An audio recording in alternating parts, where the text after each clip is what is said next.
Why is he scared? You scared? Let me tell you something else. Cause like, you really not really gay. Only time you really gay if they catch you doing. That's all I got, mama. Cause like, if they catch me after I do it, I'm not gay no more. You got to catch me in the act to be gay. That's all, you got to catch me in the act. Cause like, after that, I'm not gay. I changed. Giving on to the pulpit and everyone that's in it. Good afternoon, everybody in the house of God. Thank the Lord. Yeah. My God. Thank you, Lord. Thank you, Lord. Thank you, Lord. I just want to encourage the family, because that's what we're here for, to encourage the family. Yes. Don't nobody need anything negative. They need to be lifted up. And I'm just going to sing this song. They don't want me to. Hey, Miss Mamas. Huh? You said, hey, I what? said, hey, Miss Mamas. What took you so long? I don't like you. Miss Mamas. That's not my name, bitch, at all. That's not my name. That's not my name. So don't get on, bitch. Don't get on here with your fucked up teeth, hoe, playing with me, little girl. Find somebody to play with, bitch. Bitch, I beat the fuck out you, hoe. Quit playing with me, bitch. Fuck wrong with that little hoe. Look, it's too much weird shit going on. Y'all come on in, baby. Come on in.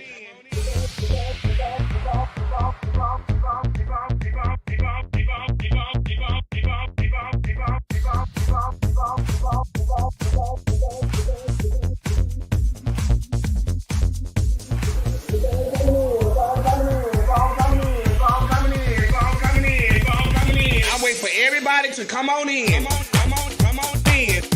Come on in. Come on in.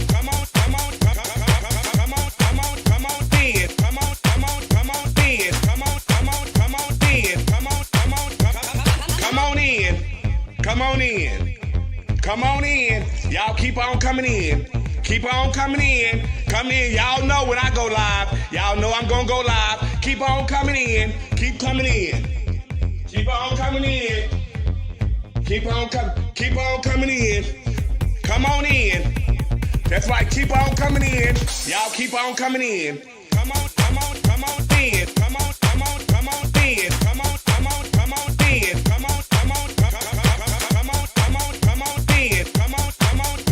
in. Come on in. Come on There's no budget here at the Boom Boom Room. See, we have no glam squad here. There's no hairstylist, no nail technician, no makeup artist, just you. This is a do-it-yourself type of gig over here, sweetie. So guess what? This will separate the little girl from the women. Now let's get to it. Y'all keep on coming in. Come on in. Come on in. Come on in. Come on.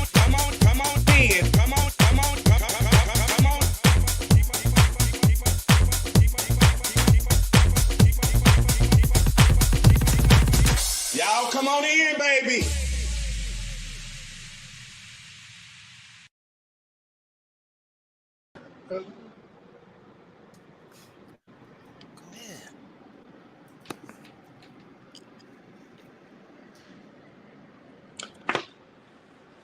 Let the church say amen.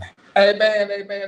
Hi, everybody. Welcome to Our Point of View, all the way live, reporting live from Hawaii. Okay, aloha, everybody. Yes, Hawaii. Aloha. Yeah, aloha. Hey, Trent. What's going on? Is that a real background? Yes. That is so pretty. Yes, bitch, I'm in Hawaii. Whoa. That is Waikiki. Waikiki, honey. That's Waikiki, and that goes Diamond Head. It's so beautiful. It's beautiful today, and the weather is gorgeous. It is, 80 degrees, I think. Now, why are you over there? Are you just vacationing or are you working? I'm vacationing. Oh, nice. Yeah, child. When I came home Sunday, the day before my birthday, I was coming home from the brunch, and from the flip phone brunch, going back to Houston, and I've had already been planning to want to do something, but I was like, well, child, it looks like I'm not gonna be able to do nothing, and I wanted to go to Brazil. That didn't happen. I wanted to go somewhere, and I was looking up tickets to come here, and actually the ticket was a good deal. It was like only like $560, something like that. Oh wow! But the owner of Flip Phone gave me a bonus and told me to go buy me something nice for my birthday. And when he did that, I bought me a ticket to Hawaii. That's what's up. That is. And he told me to go to the mall and buy me something nice, and I sent him back the receipt from the ticket and told him thank you for the ticket to Hawaii. Okay, maul my ass. You had to maul my ass, honey, and I want to come over here and do absolutely nothing because I've never like taken off. I've never been off like for 2 weeks. I've never have done that ever. Yeah. Ever. And so it didn't plan out to be like that, but I wanted to go somewhere, so I guess I didn't book myself during that time. So it's been fun. It's been relaxing. I done got some much needed rest. And I leave tomorrow at 8 o'clock. And I come back to normalcy tomorrow with y'all. So hey everybody. Hey, Frida Payne. My best friend Frida Payne. Just calling, interrupted my life in this God to cuss her out. Hey Tony, hey Willie. Frida said, don't be mad at him, Chevelle. Interrupted myself. What's up, Reggie? Hey Devon, hey James. Y'all click like, click share, click. Shout out to Tika LaRue. Tika LaRue is the DJ to the stars now.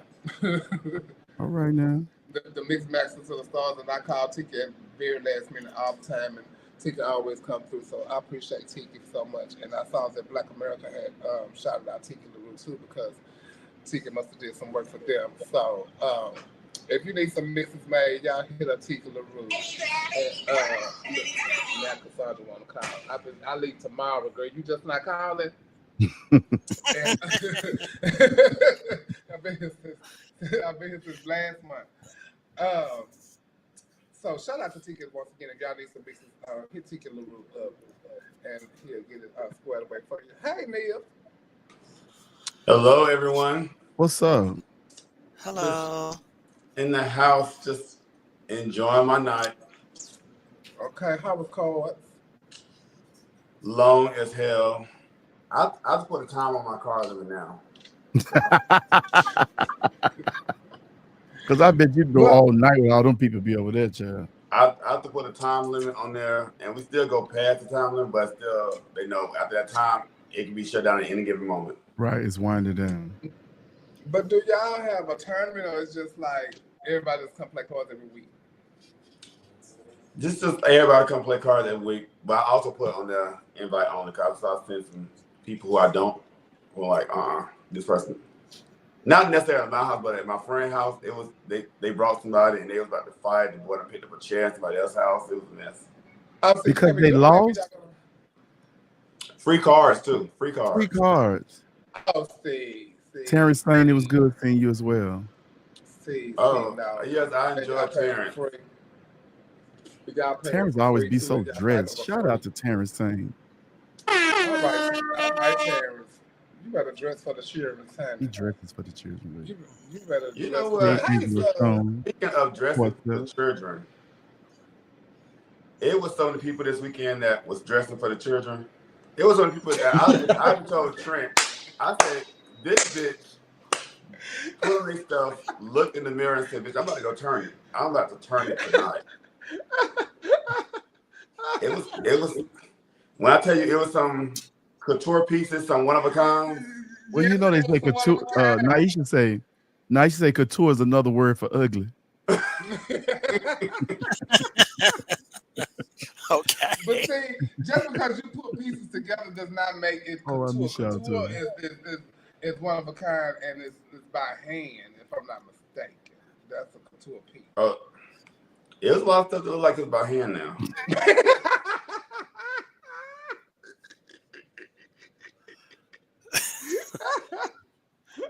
Wow. And baby, I tell you. Wow. Oh my God. I saw some things and I was like, you know, Chanel said whatever the last thing you put on, that's the first thing you're supposed to take off. like when you feel like you overdressed. So Yeah. I seen a lot of. I should have took that off. I should have took that off. I should not put that on there with that. But you know, I love that for us though. I just think people be so in their moment, like, hey, Bobby. They be having their shit on, baby. I love it. And Saturday and Sunday, I was walking people like, you know, you did that. Shout out to Flame, bro. If I told you, shout out to Flame.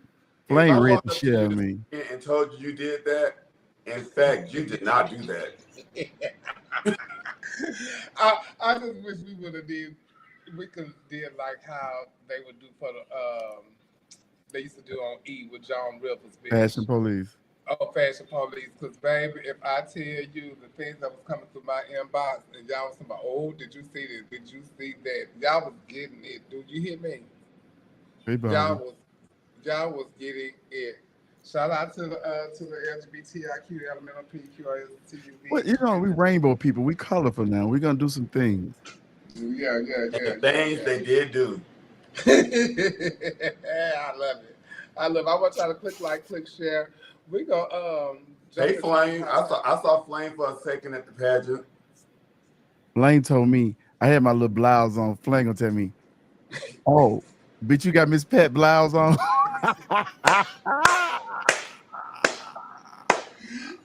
No, ma'am. I told her, I said, yes, ma'am. Since we talking about comedians, you must have got Sophia wig too.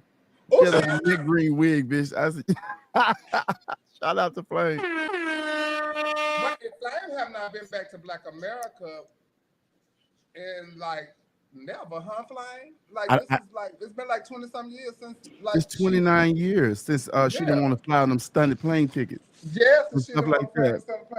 Shout out to Flame. She's been reinstated.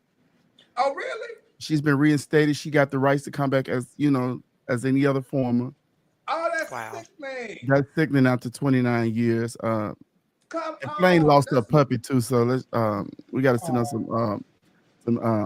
some positive energy her way, and she spoke on the mic and talked about how this moment was really real for her, and it was really a needed moment because she had lost her pup, a baby. Yeah, people love their babies. I don't know what that feel like to have a pup like that, but our hearts go out to her. But that was really nice of Black America. Yes, that was. That's a big Vanessa Williams moment right there. And even though she got her own hour special about to come out and all this stuff, I told her, you still better come and do the walk in the opening one year and break it the fuck up. Yeah, you gotta come. At least you gotta come back at least one time. She probably only wanted to get Martin Elliott to sew, so I'm sure she'll come and be sickening.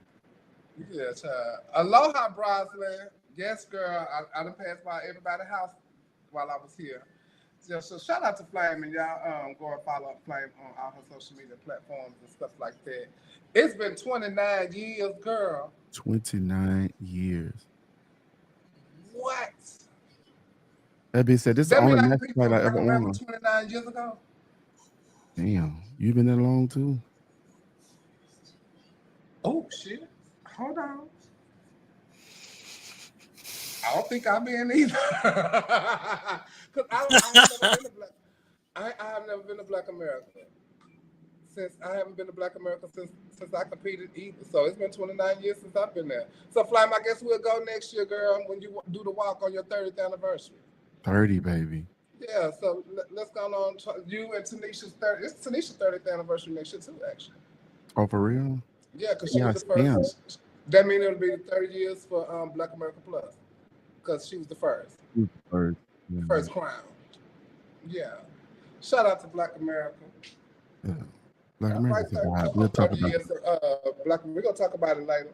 And speaking of pageants, there's a new pageant that has came about. It's not new, but it's new in as in the first year, but it still has the same momentum and prestige as its counterparts, which is the America system. The America system has came up with a new pageant. It's called Mr. Gay America Esquire, and it is owned by Mike and Rob. It is from Angel Entertainment, and it is focusing on lead entertainers by cis and transgender men. So we have Casey Sunshine, who is here. I think, I don't know what his title is with the contest, he'll be able to tell us more about it, but we have him here to talk more about Mr. Gay America Esquire. Welcome, Casey Sunshine. Hey, y'all. What's going on? Hey. What's up, Casey? How you doing? I'm good. I'm good. Blessed and busy. Welcome back to Our Point of View. Thanks so much for having me back. I appreciate it. Good to see y'all. Yes. How you move that around like that, girl? Oh, I was like, whoa. So Casey, so as we the last time you were here, you were talking about the Mr. Gay America pageant. So we do notice that now the name has changed. So could you just give us a bit of background of why the name changed? Why did you guys see that something needed to be different, and what's going to be different from this division as opposed to what it was before? Yeah, sure. So we have our new Gay America Esquire. I am honored to be the national promoter. Mike and Rob have entrusted me with the franchise, and so I am running things as they will take care of the Miss Gay America and Miss Gay America Femme franchises. So I'm really excited to take a step back from competing and be on the admin side as national promoter for Gay America Esquire. And our goal is to continue the legacy beginning back in 1983 with Mr. Gay All-American, that continued with Mr. Gay America. And we went with this shift of a name truly because we're in a new time period right now with Femme, and we thought it would be a great idea to continue with the male division. Right now, we're not able to use all the names and things that we want to use because of contracts and things like that. But I have a passion for this system very much so, the Gay America system, the professionalism and the history and the legacy of it. So I've been working with Mike and Rob for the last few months, and they worked with me to get the Gay America Esquire rights and franchise it to me. We have our new logo and our new branding that we're going with.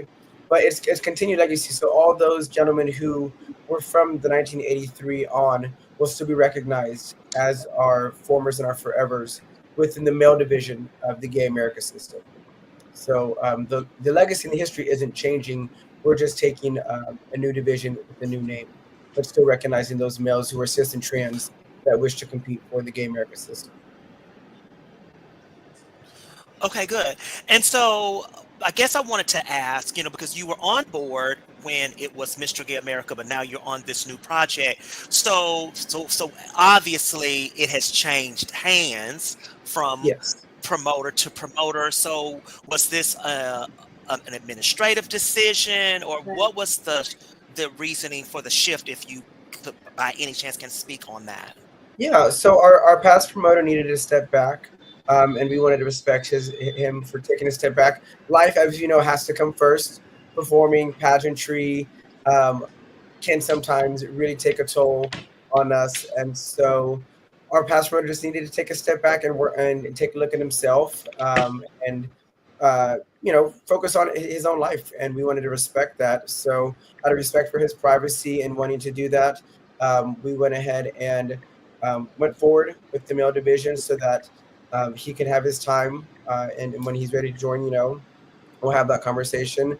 But we really didn't want to see the system take a step back. We want to keep that legacy going, especially because now Gay America has Femme division, the Femme division. So we wanted to keep a spot for our cis and trans males to compete for that legacy as well. And with doing so, we're going to be working very closely with Mike and Rob and Mad Angel Entertainment, mirroring their categories in the Esquire system as well. So our scoring, our categories, our subcategories will now be a very mirror image just on a male side of division. The really only big difference now is that we are going back to presentation, and we will not have the beach wear anymore. And instead of gown, we will have red carpet fashion, but subcategories, scoring, handbooks will all pretty much mirror that of the Miss and Femme, so that we really do have a unified Gay America court. Okay, very good. Go ahead, Jamil. Are they gonna have preliminaries? How y'all gonna start this first year off? Yes, we are going back to the preliminaries. So that is where pageantry begins. You know, everyone gets to compete. They want to see how they do at the preliminary level, state and regional. So we do have several promoters that are signed on right now. We're kicking off our season actually on June 1st with Gay Southern America Esquire, which is going to be in Junction City. And along with that, it'll be joining the Southern America regional prelim as well. And we also have several that are in the works right now. Texas is going to be back. We're working on those city prelims to get them all confirmed right now. Ohio, we'll have an Ohio preliminary. Looking at having some in the DC area, Arizona, and looking also Midwest and Northwest regional preliminary. So all in all, we're looking to have anywhere from 9 to 10 prelims in this first year. Oh, okay. So Oh wow, that's incredible. Compete for a prelim. Correct. We do have promoters that have stuck with us that were part of the ambassador stakeholder model that we did last year. And they wanted to, again, continue with the system and see it thrive. So a lot of them have stuck with us in this new change and have really been the backbone of just patiently waiting as we put together all of our handbooks, our bylaws, and even our new board that we have put together. So similar to the Miss Gay America system, Gay America Esquire will also now have a board of directors that helps with decision making and make sure that everything is done with respect to promoters, contestants, the community, and the Miss system as well. Okay, and someone is asking, which I think I already know the answer. So it will be all inclusive. The cis men and the trans men, they will all compete together. Isn't that correct? Is that the same way it will be? Yes, this will be the 4th year that we are welcoming our trans contestants. So cis and trans men alike, if you identify as male, whether you were assigned at birth or that is how you transition and how you live your life, we want to respect who you are. And so the Gay America Esquire is going to be welcoming our cis and trans men alike. And a lot of people who have come from the competitive arena and now are national promoters have found it pretty challenging. What do you think is one of the biggest challenges you may face stepping from the competitive side into now running a nationals competition? I think any promoter knows it's going to be finances. I'm trying to be really smart with the money that I invest. I'm not going to go anywhere over my abilities. I want to make sure that all of my obligations are fulfilled to our Gay America Esquire, Christopher Inez Onyx. And I want to make sure that we also have a beautiful pageant. But I don't want to see the system go under because we overpromised. And so I'm being very conscious of how much our prelims are, which is a $500 buy-in for our prelims. I wanted to make it very affordable, especially for those promoters who are on the Miss and Femme side. I would love to see, promoters have all 3 divisions. So we want to make it very cost effective. And then for our venue that we're going to have here for nationals next year in May, I want to make sure that it is something beautiful, but I'm not booking a 50,000 seat theater when I know I can't fill that in the first year. So being very economically feasible, especially in the times that we're in, as you know, with DEIs and rollbacks being cut for sponsorship, I don't want to anticipate sponsors and then lose them. So only promising what I can financially and economically. Okay. And where would it be held? We're going to be here in Kansas City. So I live in Kansas City. I'm a native of Kansas City. And I know the theater circuit very well here. I have a theater degree and theater background in Kansas City. So we're going to have it here in Kansas City on May 30th, April 1st, and April 2nd. And so we'll have a 3-day pageant. And we're really excited that our theater venue is also going to be attached to our hotel. We're finalizing those contracts in the next week. But we were able to secure a venue that both has a theater and is also a shopping center here in Kansas City called Crown Center. And on the top floor of the shopping center is the theater that is also attached to our hotel. All right, Kansas City in there. Yes, so this is May of 2026, right? Yes, 2026. We're going to start off our preliminary season this June, and it will run through next February of 2026. And the really great thing about it is that our Gay America Esquire is now the same reigning year as Miss Gay America and Miss Gay America Femme. So we have a 2025 court. Next year, we're officially medallionize and crown our 2026 court with Miss in January and then Esquire happening just a few months later. Cool. Sounds great. Yes. And I didn't misspeak. April 30th and May 1st, May 2nd. I got my months backwards. But we're really excited for the theater that's going to host us. It's beautiful, professional theater that puts on Broadway shows and has tours that come in. Gorgeous, but again, it's not something that is so extravagant that we're not going to be able to fill it. I'm very confident that we can fill the 250 seats that we have available. Nice. Congratulations on your new endeavors. Congratulations, How someone that's interested in competing or doing the prelim, how do they get in touch with you guys? Yeah, so we have our Facebook and our website and Instagram all up and running now. So you feel free to reach out to myself on any one of those platforms. The Gay America Esquire page is also live as well, along with Christopher and his Onyx. And so he is being an amazing instrumental administrator on the backside. He's been working with me for the last few months, and now he's ready to get out there finding contestants. So please reach out. For promoters as well, you can also access us if you are already in the Miss Gay America system. The amazing thing about Mike and Rob being awesome promoter mentors is now all promoters in the Gay America system have one portal. And so if you are already assigned on with the Miss Gay America division or the Femme division, you can also access the information, the score sheets, the master book and handbook and everything through the Miss Gay America promoters portal as well. And Friday we will have our handbook available for the public. Awesome. Shout out to Christopher. He's in the chat. Christopher is on this. Yes, he's right there.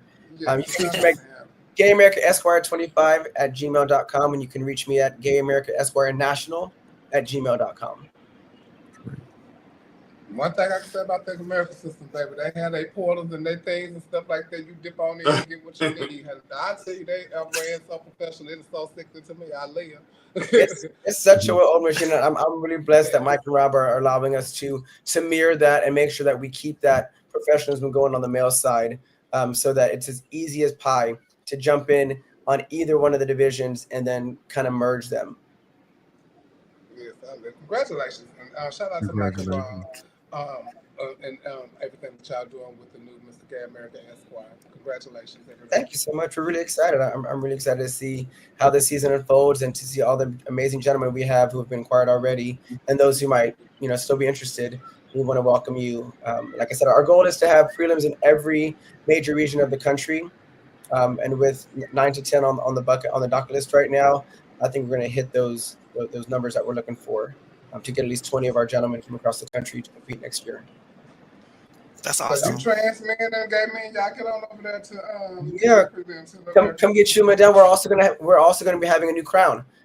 In addition to everything new, we thought it'd be very fitting to have our 3 court all having a crown. So we will all not only be medallionizing our winner, but going forward we will also have a crown for our esquires going forward as well. Is this the first year they've done that? Is this the first year that Mr. America has had a crown? Yes, we've never had any crowns on the male side. It's always been just medallions. But with the change of everything, some of the promoters stepped forward, and one of them wanted to sponsor and said, I will sponsor for that first year. I think it'd be something really beautiful to see Miss Gay America, Femme, and Gay America Esquire all together with, America crowns. And so we're going to be having medallions and crowns offered to our winning package as well, which our winning package will also be $5,000. Nice. Oh, that's amazing. Nice $5 grand. So I just have. Go ahead, Neil. Is it going to be one night or preliminaries too? We will have 2 nights of preliminaries and then a final night. So Thursday, Friday will be our preliminary nights, and then that Saturday, May 2nd, will be our final night here in Kansas City. And we've got a lot of things planned. I've got family, local businesses here in Kansas City that are going to be sponsoring us for social hours. We're going to have some amazing review shows here that'll be hosted at Missy B's, which is my home bar that I show host at every Saturday. So we've got a lot of community here in Kansas City that are going to support us. So we can't wait to roll out all those changes to showcase to everybody in the community. That's awesome. And will you be utilizing, because I know that recently, it wasn't as many of the former males participating during the contest. Will that be returning back to what it used to be when it was all about the Mr. Formers being a part of that week? Yes, absolutely. That is one reason why we put together the board that we have. So our board consists of 7 members, myself, along with Christopher. We also have Gio Johnson. We think it's important to have our former step in a role as a leadership to offer feedback from that year. We're also going to have a Miss Gay America representative, a promoters representative, a community representative who is actually from Houston, Texas. Her name is Gianna Ramirez. She's a trans activist and works for a community center there. And we have Patrick Boyd, who was our former 1989 winner. And so his job on the board is to really make sure we're looking for our formers, bringing them to the forefront, getting them involved, offering their assistance to contestants, to promoters, for judging, for hosting. And so his job really is crucial to make sure that we continue to involve our legacy and we don't just, look at them and wave at them, but we actually invite them, giving them a role to host, making sure they have center stage for performances and entertainers as well at the new the national pageant. Awesome. That's what I like about the America system. Awesome. I found that when I competed, how they utilize their formers for every little thing, for everything. They try to utilize their formers. Yes, Miss does an amazing job of that. And so being that I have such a love for this system and a love for the legacy that they have, I really want to make sure we continue that. Like I said, my goal is to mirror the example of Miss as they have set their example on the blueprint for a lot of pageantry. And so we want to take what they're doing, continue it, build on it, add to the legacy of Gay America. But we can't do that without our formers. Exactly. Well, thank you so much for coming on. Thank you, Casey. Yeah, thank you so much. I appreciate it. I really appreciate all y'all. Again. Yes, love y'all. Love you too. Come back and see us. Bye-bye. Have a good night. Bye-bye. Shout out to the Gay America system and their new pageant. I think it'll be nice. So y'all get over there, guys, and try to get y'all a prelim to Mr. Gay America. It is a great system to be a part of, and especially in these times when most nationals don't have work for you, and they really have work for you over there, and they work. They actually work. All right, Chevelle with the shade and the read. What? Oh my goodness! I don't think that was her intent. Yes, Trey Songz. Trey Songz said amazing. Get over there, Trey Songz. If it don't work out at MBU, go over there. It's time y'all start checking y'all waters over there. We got to come from up over there sometime and put y'all feet somewhere else, and test the water somewhere else. Then you want some of y'all won't have this built up aggression. Built up aggression. What happened, girl? Good thing you too, D-Love. No, child. Chris Harden Park put 2 cents in there. Guys, if you're going to leave the gospel numbers at home, it ain't going to work. No, it ain't. Well, LaShawn Pace had a song. It won't work. No. And, we don't say it won't work. It probably will work. If they make it a production. Yeah. You guys got to test the waters. Then it's up to you to test your water. Okay? Because you know what? Like you test your dishwater. You do it till it's clear. A gospel number really can work, but I'm at the point where you doing a gospel number on stage, and then you open up the curtain and have people behind you. All that. I'm like, oh, exciting. Never seen it before. Tamika X, I didn't get a chance to see you while you was here. Lavelle Gospel was good only because they were so coordinated in everything they did. It was just like, with Lavelle, it was just a look. Well, we'll get to that later. But it was we got to talk about NBA. Yeah. 2 days ago was Trans Day of Visibility, and so it was good to see everybody on social media posting their trans sisters and brothers and being visible and seeing those that we have lost that have paved the way for women like myself. Giselle is in the queue. Coco, you go ahead. Oh. There she go. Hi, Giselle. Girl, I thought that was Jody Watley. Bitch, boy. Still a thrill, huh? I thought it was nothing. You thought it was who? I'm not gonna say anything because we talking about Trans Visibility Day. I thought you talking about another Jody. Neil, okay, let me make this clear, Neil. I don't You're know. not going to invite Giselle in here. I don't know the joke, but Neil, you not finna invite her up in here so you can talk about her all day. That's not finna be the fucking ride tonight. Oh my So God. go ahead, cool your jets, Terrence. Neil. Ooh. Don't get started. I They love said, "Hey, Candy Lady." Hi, Terrence. Listen, Giselle was selling candy at Black America for $8 a candy bar. What kind of a candy? What like the kind of school candy was that? bars? I mean, they used to be $1. Nabisco treats. Yeah, Okay. it was actually $10, but if I liked you, you got it for $8. Oh wow. Yeah. Well, she liked me. I got it for $8. Everything What type of sold, candy but bars are you selling? everything the ones sold, but the Chips Ahoy. Yeah, nobody wanted Nabisco. They did not. They wanted Keebler Elves. Girl, what kind of candy was this? Oh no, I wasn't selling it for $2. I was selling it for $2, and it was Oh, it was like $2. Twix and Milky Way, just That was like $4 little I snacks bought. that you can have while you're at the pageant, because people can get kind of You a smart girl. famished. But I wasn't selling. I was selling on behalf of Black America. Oh, she was working. I was working. She worked hard for the money. Yes. But that was smart of them. And then throughout the evening, some of the performers like Miss like Aja and Stanisha and Asia came out and helped me sell as well. So yeah. Oh nice. Oh nice. I supported all weekend. You went to the pageant all weekend, Neil? I was there all weekend. Well, not all weekend. I was not there Friday night. No, I didn't make it Friday either. Yeah, I went there Friday, and I got there late both days, but I was there. Well, it was Trans Day of Visibility the other day, and I came across this video of Trump with one of his, with some of his trans antics, and this is what he had to say.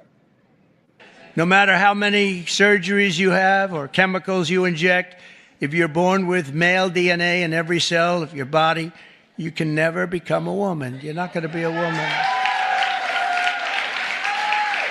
And that's why last month I proudly signed a historic executive order to ban men from competing in women's sports, and it was very popular and very...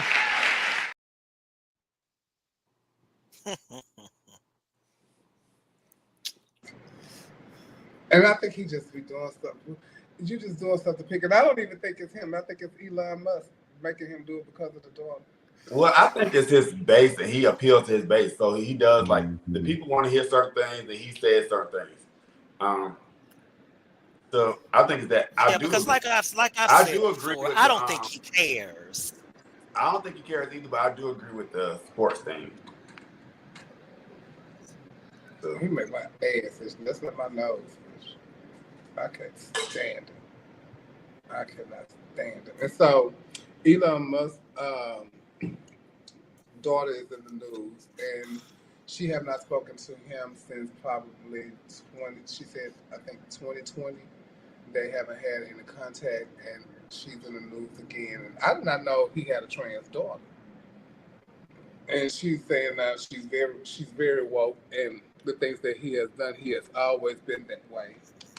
And so this stuff is like nothing new, but he don't accept her. They don't speak. They don't get along.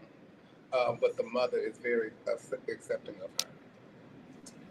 And he has, I don't know he has as many kids as he has too. Him and Nick Cannon got a club. Yeah, that's what I was reading up on. He has a lot of kids, triplets and twins and all kind of stuff. But he sure has the income for it. Definitely. He has a trans daughter. What's up, girl? That he don't. You got it right, Jim. That he don't fuck with at all. And speaking of Trans Day of Visibility, I also came across this. We lost another one, and his name is Devontae Hatton. He spent the latter part of 12 years of his life as a trans woman, and now he said God has called him to detransition. So now he's had his breast removed, and he's living life as a male again. It was never said what was the reason. I never seen no interviews or anything like that. But yeah, Congratulations, Michael. So he out of there. Who is Michael? I mean, so when people do that, That's what he look like. Is it a problem that people do that? Is it a problem that people do what? Like, cause I don't find it a problem, but I'm not sure if others think it's a problem when people do that or not. I say you do what you want to with your life, because it's your life to lead, and people are always going to have something to say about whatever you do, But you have to be strong enough to withstand what's coming. I'm sure they had something to say when he transitioned. So they're definitely going to say something now that he has, detransitioned. Yeah. And that goes for anybody. Everybody's going to always have an opinion about something. But then that's why I always tell people when I talk to any kind of young trans person or somebody that wants to transition, make sure this is what you want to do. Make sure you are feeling the way that you feel. There's no peer pressure. No, I get in drag and I look pretty. I look like a girl. No, I'm pretty. I can attract boys. No, do you honestly feel in your heart, in your mind, body, and soul that you are a girl or a boy before you do this? Because this is not for the weak. This lifestyle is not for the weak. It's not. It's not. It is not. And then the other piece is that if you want to, if that's your decision and you feel that that's what you want to do, go ahead and just exit stage left. You don't have to talk about the devil tricked me into it, and That's what I'm saying. That's what I'm saying. And y'all done let the devil talk y'all into doing this. Make your exit and go on. We don't need your commentary, whatever reason it was that you decided to do so.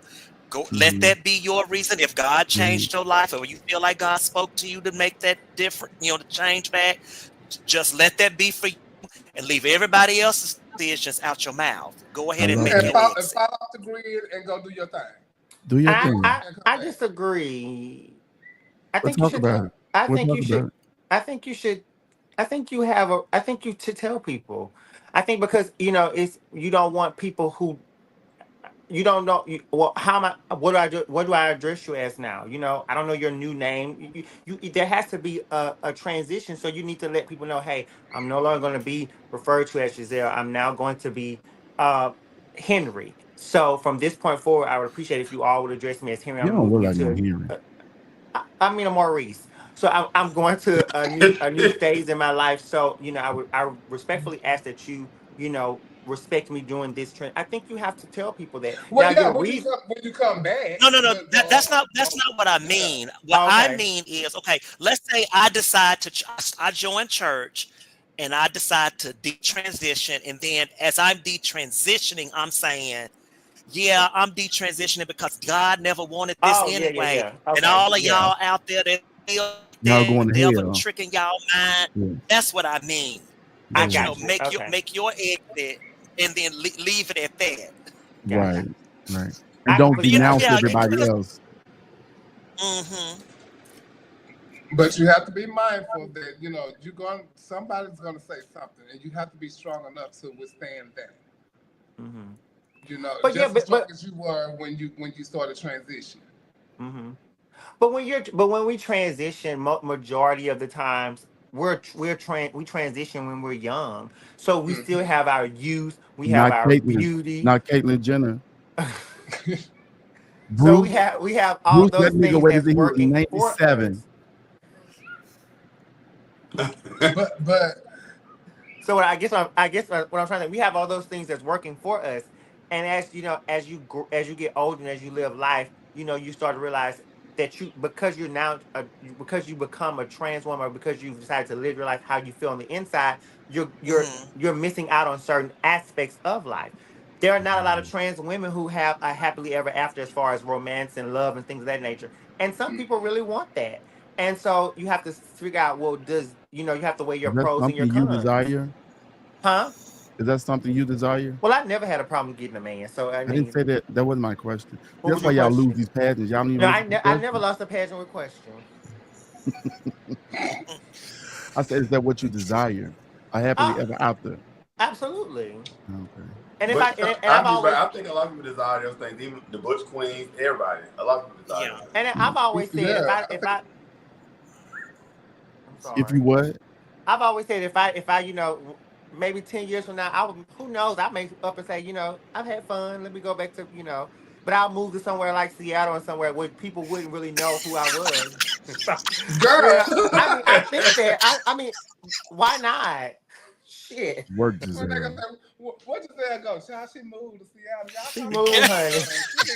She don't even have social media no more, knowing that that's her right now, all along. She's on Facebook. Her name Maurice now. Okay, so Ain't that it? Hey, Maurice.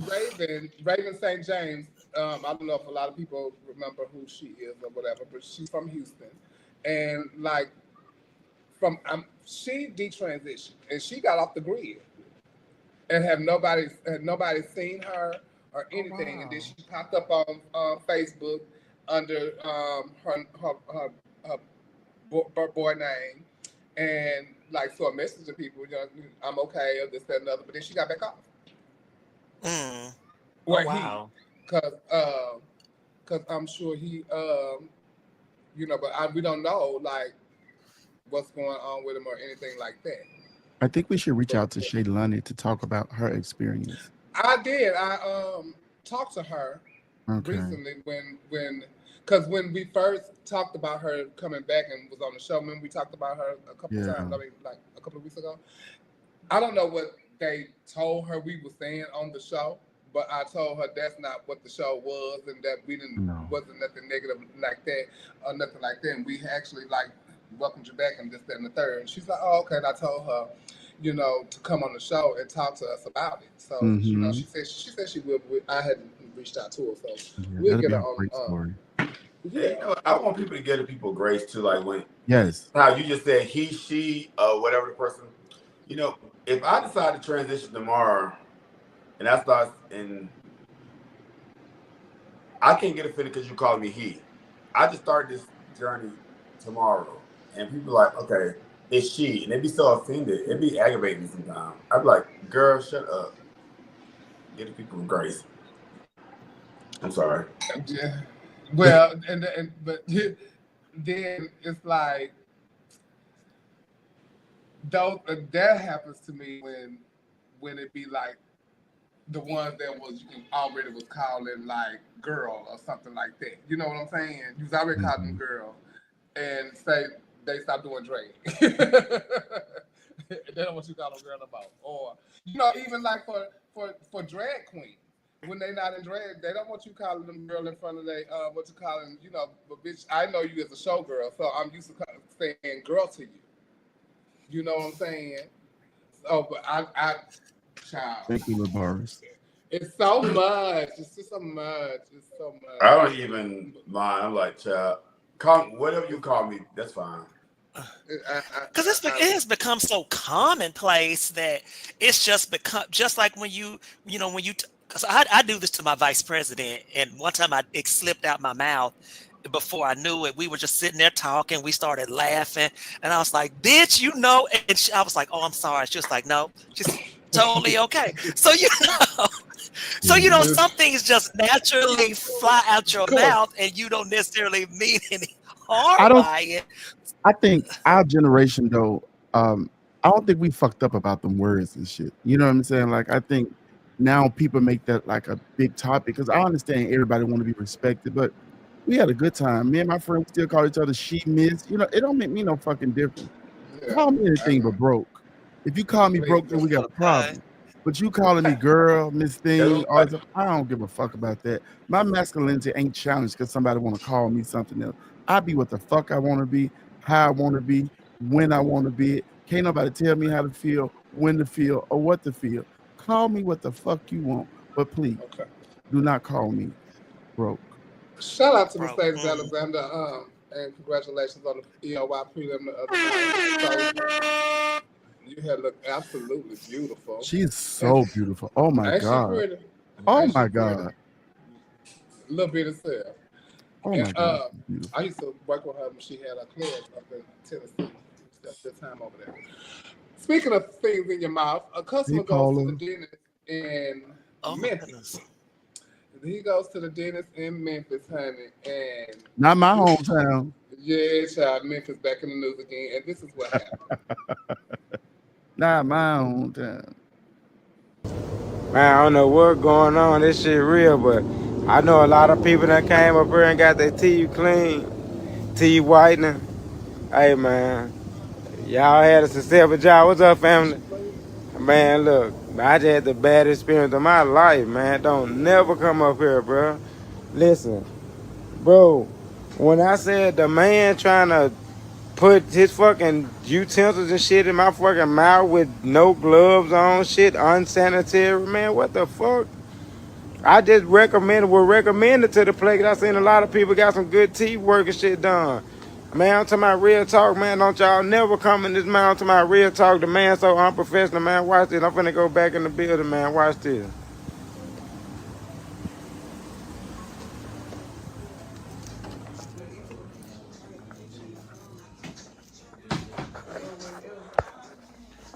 Bro, like, that's the type of business y'all... Hold on. Hey, excuse me. Do not come on. Let's go outside. No, I'm just saying, hold on. Come on, we can do this outside. Yeah, we don't go. They were unprofessional as hell, bro. I Shit. I'm gonna serve you. They did on it. Yeah, bro. You Okay. can't stick your hand in my mouth and shit with no gloves and shit on, bro. So what listen, kind of shit is that? Check this out.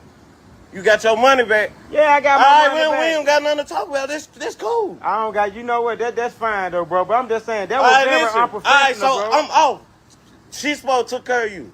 But why would you try to stick your hand in my mouth and shit with no... I'm done talking about it. Well, say no more, bro. That's what I'm saying. Listen, I don't give a fuck about that. I'm done talking about it. That's what's up, bro. Say no more. That type of shit. You feel me? That's the type of shit we get up here. You know what I'm saying? That type of shit. But that was the owner. You see that? Now we live up here. That was the owner. Oh, I think we need American medicine in Memphis because it looks like it's gonna be off the chain. I'm telling you, baby. Well, judging by was that a dentist office? Or was that it was a a beauty building salon? that do dentist work. The sign on the door told me everything I need to know. First of all, why is the sign inverted when you're looking at it from the outside? It should be like never mind. Okay, never mind. Yeah. No.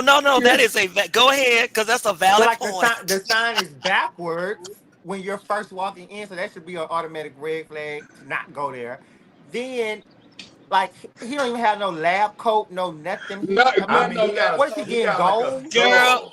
But he don't want to talk about it. Well, I agree with him. Like, once I give you a refund, what else to discuss? Yeah, Wow. I got your money back. He did my baby mama's teeth, and they're quite sizable. Oh, he did. What? Did it? That man? They are quite the chicklets, baby. But listen, teeth are expensive. Quite the chicklets. But wait. Teeth are expensive. Somebody giving you that cheap of a deal for all those veneers. I'm not putting on no gloves neither, bitch. I just got kissing. Open your mouth. You want a real motherfucking dentist? Go to a real dentist. You know goddamn well I'm using a white substance with hard motherfucker. They turn it hard. You might can get through a rib. You might can eat a chicken, but you really need to eat soft foods. You need to become a vegetarian when I put these in your mouth. But wait, you did you clocked that the door was inverted. All I could clock was I have watched it over and over and over. I just put this in there because I forgot to put it in that cocoa, but I got it. And all I could, like, I was trying to figure out. Oh. Yeah, that's what I said. He got a skull on his Girl. I ain't looking at the skull. And fuck that skull. Girl, he ain't got no underwear. Fuck that skull. Then I just checked. He just pissed and put his hand in me mouth. Yeah, because it showed. No, but look, because it looked a little wet down there. Yeah, it got spots on it. Damn. You ain't got no underwear. They pissed him off. He a handsome guy too. He is attractive. You know, he really is. He is. Yeah, he's pissed. I mean, now, in the comments, somebody said he was on. I don't know if they were talking about him or the one, but they talking about somebody was in the video fucking a dude. The owner looked at the dentist. What? It give me owner because the owner eyebrows are thin. What's the name of this place again? It's like it's called Exquisite something. I'm gonna go there. Okay, I'm gonna go down and open up my mouth. Yeah, we might need to go down there and see what's going on. I'm going to open up my mouth wide open. Wait a minute. That's what I was about to say, Neil. Let's see what else he put in somebody's mouth other than his ungloved hand. Yeah. What you going down there to say, Neil? Baby. I don't get people to let anybody put people in their mouth. Oh my God. If I tell you, I was like, what the hell, did he just pee and stuff? But anyway, y'all got on down there. It's in Memphis. I had screenshot the place where it was. I don't know what I did with it. 3 girls in Houston between the ages of 14 and 16 was charged with aggravated assault for trying to kill their mama with a knife because she turned off the Wi-Fi. What? Jesus Christ. They chased the mama, threw a brick, pushed down the 70-year-old grandmother because they turned off the Wi-Fi. And when I thought it was a live person. Then I caught the news. I said, "Oh, girl, this was for real." So yeah. So let me tell you, this is not surprising because when I tell you, I have seen students completely try to fight their teachers because they teachers out spit on their teachers for taking their cell phones. So kids, I mean, they're real serious about their cell phones. So that's not surprising. That's crazy. James said that's the utensil he was talking about. Absolutely. Now we may have to put a little we might have to put a little hand sanitizer on it first, but I'm gagging them two, and now y'all in juvenile detention for aggravated assault. 14, 15, and 16. That's what y'all get. Now y'all don't get no Wi-Fi. Now y'all got to go in there and fight for the CV. That's fine. That'd be okay. They gonna have no choice. You try to fight your mom. And she better not let them back in the house. She is. I couldn't sleep around with this.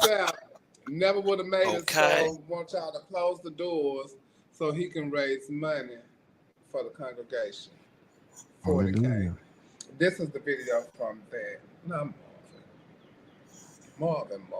And they understand the cost that is involved. There's 1,000 of you. I said close them doors. Ushers, close the doors. Close the doors. Close the doors. It's 1,000 that's watching online. This is a small seed. If I get 1,000 online to give this, if I get 1,000 in the sanctuary to give this, that's $40,000 tonight. Now, everyone up here, we've all sold and seeded, but I need everyone standing up here with us, with me, to plant a seed of $100. Because again, it costs to sit up here. And this is what I need you to do. If you're giving electronically, or even if you're giving tangibly, I'm gonna have y'all come to the altar and give it, because I need to see 1,000 people moving. Bring them baskets. I want the baskets up here. I want to see the folk. Y'all start moving. Y'all can bring it right now. Come. 1,000 people need to give $20. 1,000 people need to give $20. 1,000 people online need to give $20. This is easy, saints.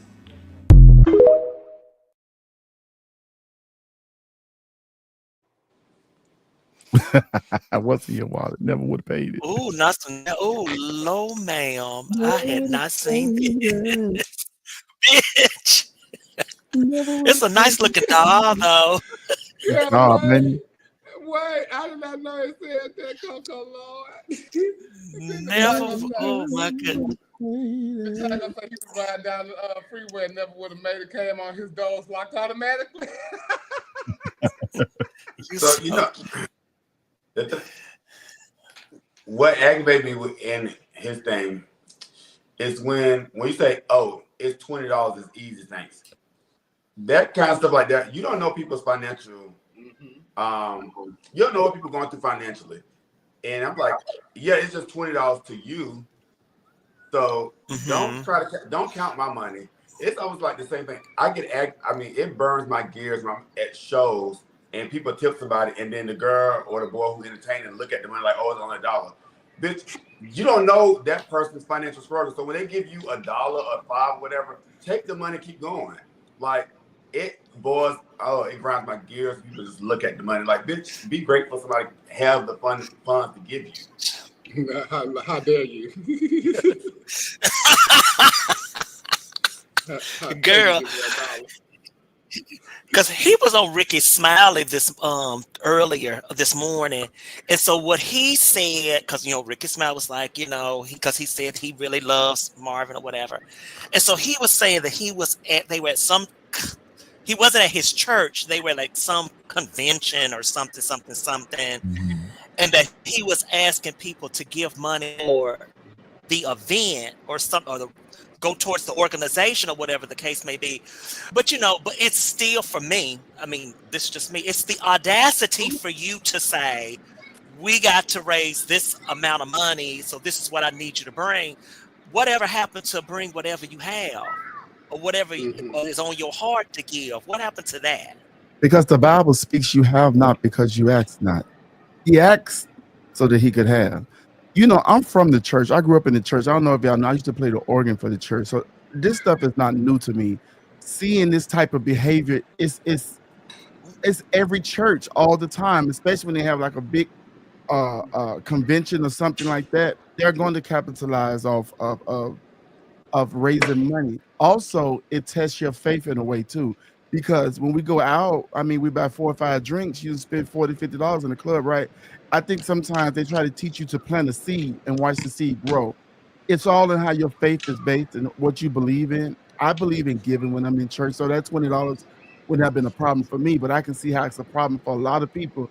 But a lot of times when you put into church, though, you really do get blessed that week or some upcoming. Every time I've ever like given a nice amount to a church or sowed a seed, that seed has really came back to me, and more than what I've given, whether it be opportunities or whether it be financial, it comes back. So it's all in where your faith lies. I think a lot of people think that he's like, y'all not leaving till y'all pay. No, this is normal for a church. All of them do that, especially churches that have large congregations. They sow seeds all the time. I went to Creflo Dollar Church one time, and this was right. And there was a offering where people who just got their new jobs, they were to sow their entire first check into the service. Again, it's what you believe from God, and you think you need something from God. A lot of people fast. A lot of people give. It's all in what your faith will allow, but they is dragging this man like he never made it. I think they're dragging him because they're putting like multiple clips together, especially the clip where he say, he supports Trump and, he's in a different tax bracket. And so I think that's the problem. And that's the part they're dragging him with because they're connecting the two. Although it's two different things, the internet brings two things together. But also though, on that same hand, some people sow their seeds in different ways. They do it by giving to certain organizations, or they help people directly. It may not necessarily be, I'm giving it to the church. I'm going to put it in this place that I know what it's going towards, what I want my seed to go through. So it doesn't necessarily have to be you sow. I mean, I know, you pay your tithes or whatever the case may be, but it doesn't have to be that, all your giving has to be to the church. It can be to. Have you ever had a seed planted in you? Spaces. I haven't in so long. I don't even remember what it feels like. I would love to be a poppy field right now. Oh my Because baby, Lord. I want to blossom right but I just can't find a motherfucker Is that to the do scene that it. Tanda Andrews talking about she playing it back in the day? Yeah. I mean, I don't think I think it's the manner in which he asked about. I think it was the saying to lock the doors. Like it was that like that. I think that is what rubbed people wrong. If him just asking, hey, if everybody in the church, can you all donate 1,000? You didn't Can say lock everybody the door. donate 20? He said close the door, shut the Yeah. door. You still can leave if you like. Yeah, but I think that's probably where the people are kind of like upset. I think if he would just say if everybody could give $20, we can have a $40,000, donation or whatever he's trying to do. But I think it was the lock the door, shut the door, close the door What? that rubbed people the Well, he's wrong a way. man in authority too, so he got to make it feel like it's authoritative, number one, and he also got to make it feel like you would want to do this. This is God based. That's what they do in those churches. Don't act like we don't know. Don't act like we don't know. Every church we go to take up 9 offerings. That's why I stopped going. Make you feel threatened, huh? There's a benevolent offering, a building fund, a love offering, tithe offering, a pastor offering. When you get through, you might well go to the goddamn strip club. At least you would have touched some ass, dick, and pussy. But what the church I went to at home at the end of the year, at the end of the year, they would print out a book, and they would you would see all the church members' name, and you would see throughout the year how much they paid. Yeah. I would be like $12 in for the year. I'd be like on the last page. Yeah, me too. It wasn't much. A Family Dollar customer was in the store one day, and he heard the clerk over talking to another customer about the stuff being locked up and the reason why it was locked up, because she said the black people steal. And she said it to her in Spanish, not knowing that the black man spoke Spanish. And I don't have that clip, but the lady, he was on the phone talking to someone, and it was a Spanish lady next to him, and the Spanish lady heard him talk Spanish, so she knew that he spoke Spanish. So when the clerk said this to another lady, she looked at him and he looked at her, and she said, and he told it like that on the news. So I found a clip of him actually talking to the clerk, and this is the clip. All right. Let me give you a word of advice. Man, you got to watch what you say when you say it. Because this is what I'm saying. Because you don't know who speaks Spanish. Yo soy cubano, ¿me entiendes? Pero yo soy cubano. Y cuando habla la gente negra, estoy hablando de mí también. I was just saying. Okay, but I'm just saying, you need to watch what you say. I was just saying. Okay, I'm just letting you know though. When you talk about people, especially black people, man, watch what you're saying. I ain't recording you. I'm recording myself. I'm recording you now. I'm recording you now. So, you know what? That's what I'm saying. They be talking that shit Spanish, thinking people don't understand their ass. Yo soy cubano. Cuando hablan de mierda de negro, tú hablas de mí también. So when you talk about black folks in Spanish, a bunch of them understand what the fuck you're saying. No, y'all talking that nigga shit Spanish. Yo soy cubano, yo entiendo. Cuando hablas esa mierda de negro, tú hablas de mí también.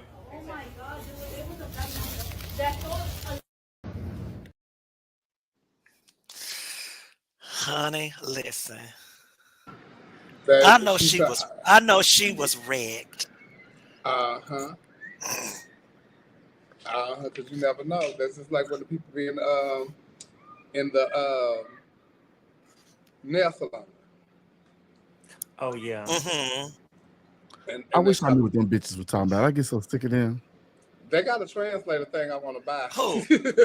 You know I love me a gadget. And they take their little break. And then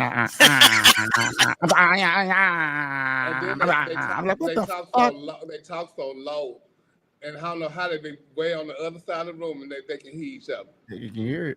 And I don't know how they do that. Oh, but child, they said that the dentist place is actually not a dentist. It's Exquisite Salon Suites on South Mendenhall Road in Memphis, Tennessee. It's a salon.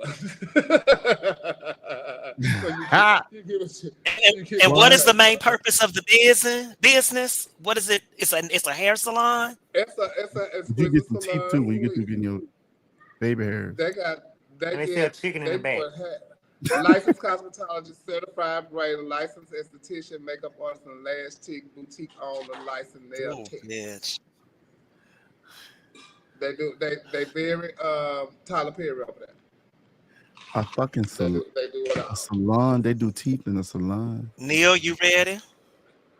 For what? We can take you down there. We'll get your hair retwisted, and we're gonna see if the dick man come out. I would be glad. I would be glad. Okay, and an outfit at the boutique. You gonna be getting stuffed and braided at the same time? Yeah. Baby. Braided, you get your face done, you get your teeth done, you get an outfit, you get your nails done, lashes done. You come out that bitch and be a whole new bitch. You have new teeth, but the same cavities. Oh my God.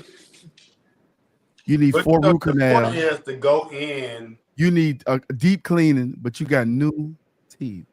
Okay. Yes. The point is to go out feeling better than you were when you went in, and I don't feel better. Definitely gonna feel better.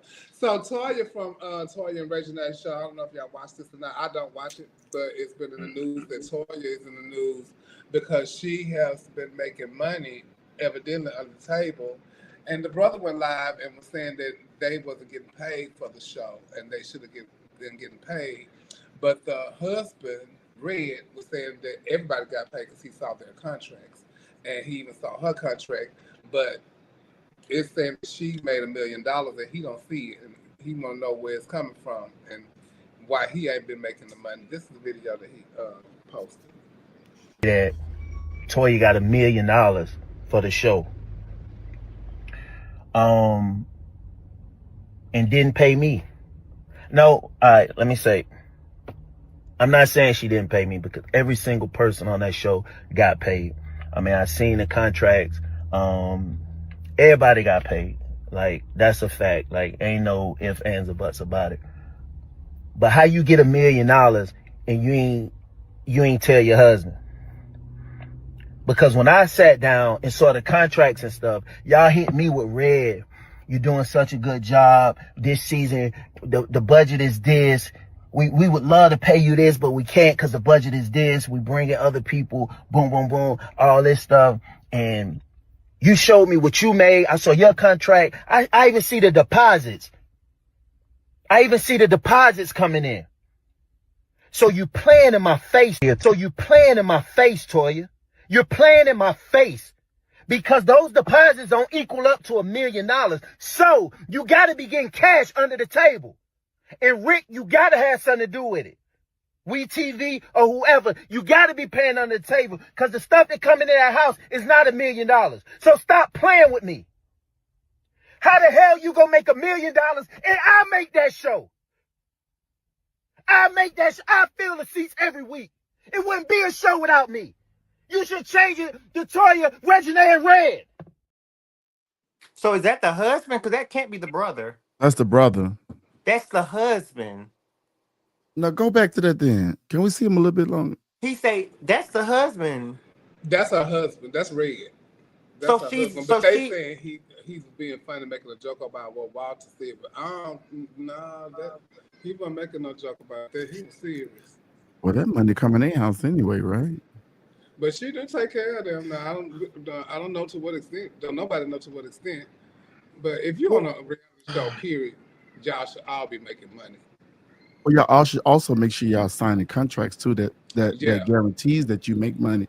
To want to be on TV just to be on there is one thing, because a lot of people don't even realize, like when you looked at people, like if people love and hip hop lovers, a lot of times some people want to make, when they first started out, I don't know how much they make now, but for years they was only making like $1,500 to $2,000 per episode, and you know that don't add up to anything, you know. So you have to make sure you signing your contracts before people want to turn cameras on you, because you have to sign stuff. You have to sign NDAs. You have to sign certain things where, you know, that they put in place. Make sure you're getting your coins up front. Don't be like me now. Let them girls be playing with your money and stuff. And even when you're a guest on the show, you have to sign NDAs and stuff like that. Right. But I mean, I think. What do you think? I think I'm still confused by the clip because is that the husband saying or is he pretending to be the? I don't. Okay, nevertheless. I'm confused about what they're saying because they're saying that he doing what Walter acting like Walter. Oh, he's acting like. But I still think that if the Toya is the star of the show, right, and she has her family members coming on the show, it is her also because her siblings are not in the realm of Hollywood or whatever. It's her duty to make sure they're getting equal pay or fairly compensated. I would assume. Because you want to use them for your show. You want to use them, and not only that, this is your brother. Like I would think that my sister or my brother would want me to get of course, I'm not going to make as much as them because they're the star. But if I would assume that they would want me to get compensated as well. I mean, I don't know. And they on there opening up their life on your show, and not just because you take care of me or whatever.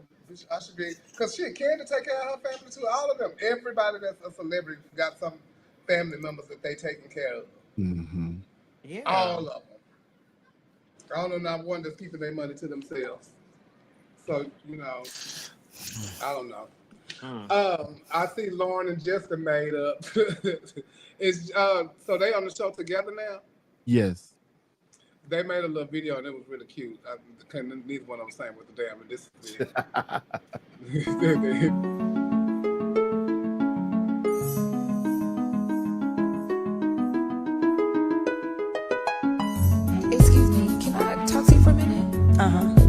Sure, you look kind of familiar. Yeah, you do too. But I just wanted to know, are you sure you want your job? Your job? Oh yeah, definitely. I want my job. Well, I just want you to let you know, it's mine. It's mine. You need to give it up. They had about enough. It's not hard to see the job is mine. I'm sorry that you. Oh, congratulations to them. I was thinking I could really get down, bitch. I'm telling you.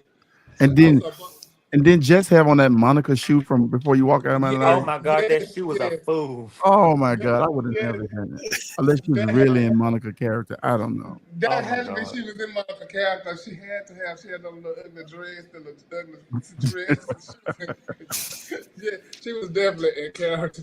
I'm glad they and a lot of people, like I just watched the Tasha Smith interview and she came and poured a lot of knowledge and gems into them. That was a really great interview. And I think too many times we think we have to compete so hard in the same spaces as people, and we really only have to do what we do best. You know what I'm saying? Because what you do, I don't know how to do, and what I do, you don't know how to do. So I think we can all coexist in spaces without feeling intimidated by somebody else doing something great. There's always going to be an instance where somebody is better than you at something. There's always going to be an instance in life, and that's just how life is. So we all can get a piece of the pie, and I'm glad that they both was still able. The conversation needed to be had, but Lauren does a better job because she's a journalist. That's what she do. Jess is a comedian. They just was in the wrong chairs. Now they fixed it. You be our comedic relief. You be our journalist, and we'll live happily ever after. And everybody will get a check. But just like Lauren told her, I'm a producer, and you're my talent. Oh. She said that. She said that. Oh my goodness, baby. Yeah, and that's how she put her in the chair. She was her producer. I wish Cole would say that shit to us. Okay.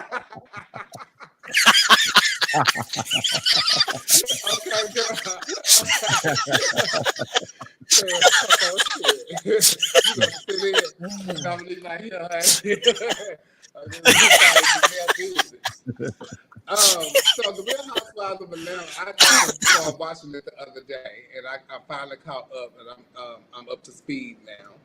And I was confused as to why Kenya got fired, right? Yeah, she been reduced to friend of the shows. Like she don't even have a green screen. Like, oh damn, basically fired. But she got some things. So she do the stuff in the car. Her stuff is in the car.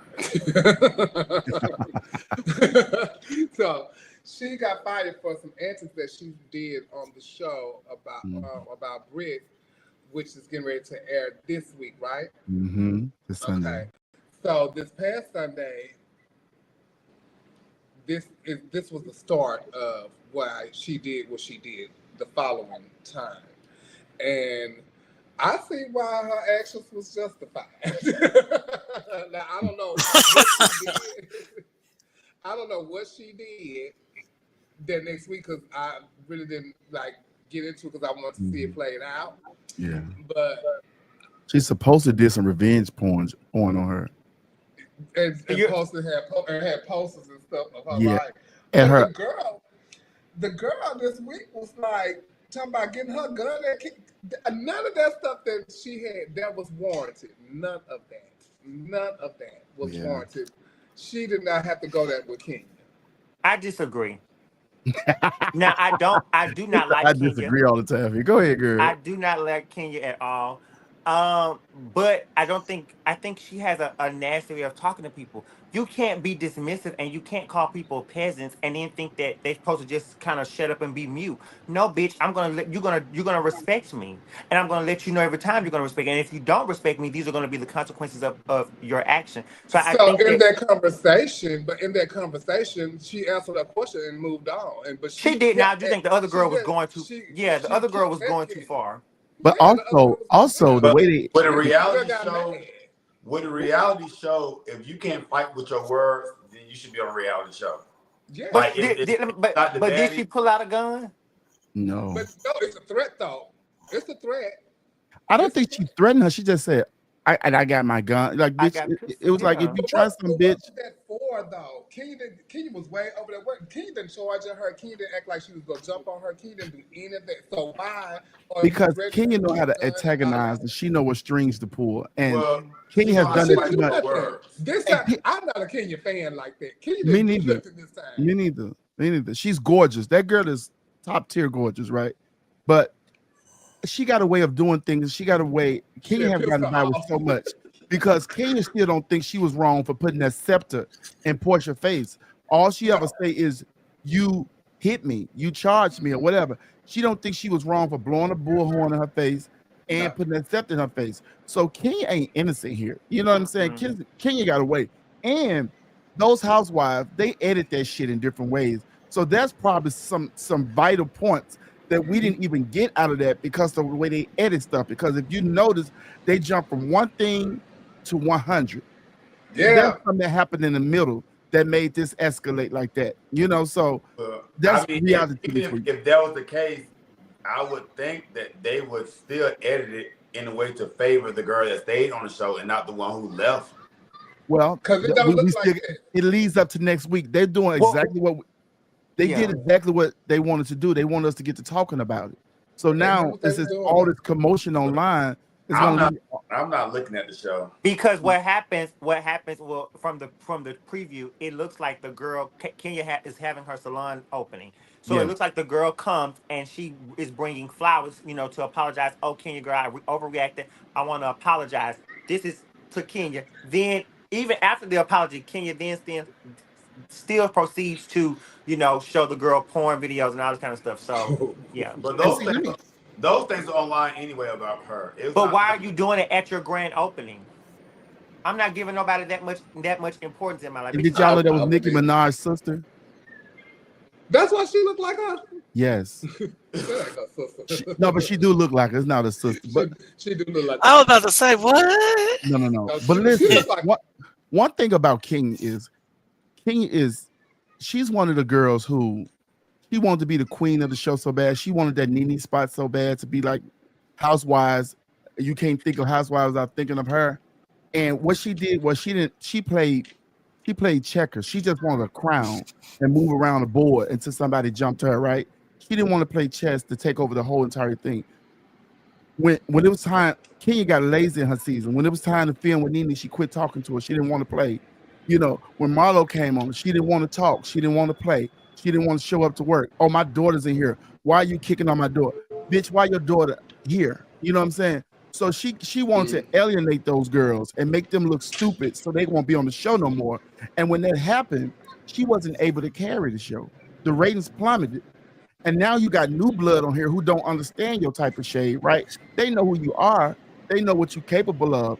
But when bitches sitting there, and we don't all been through the same thing. We all got money. We all pretty. We all can shop where we want to shop. And bitch, you gonna tell me I'm a fucking peasant? No, bitch. Your botched ass booty is a peasant. Because I know that get on your nerves.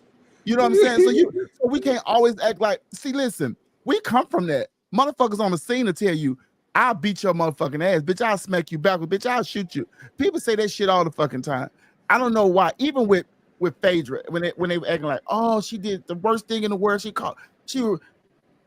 People always say, girl, you better watch out for a girl. She's gonna take you down there and fuck the shit out you. You know, that's just how we do. That shit was blown up. It's different when you making hundreds of thousands of dollars and you gotta sign all this paperwork. It's different than me and you just talking about it. I know, but it's just a fucking allegation, you know. It ain't going nowhere. People know them folks freaks. Because if Bravo thought it was so bad, why is Phaedra back? Well, Phaedra back because the rating, because they couldn't do a show without. But if it was so morally corrupt and detrimental to this girl's life, why is she back? Because the girl not on that no more. But why is she back? But what he's saying is that she should never even be an option to come back. Right. If it was that bad. It wasn't that bad. It's we chose one over you. That's what it was. It was a choice. That's what it was.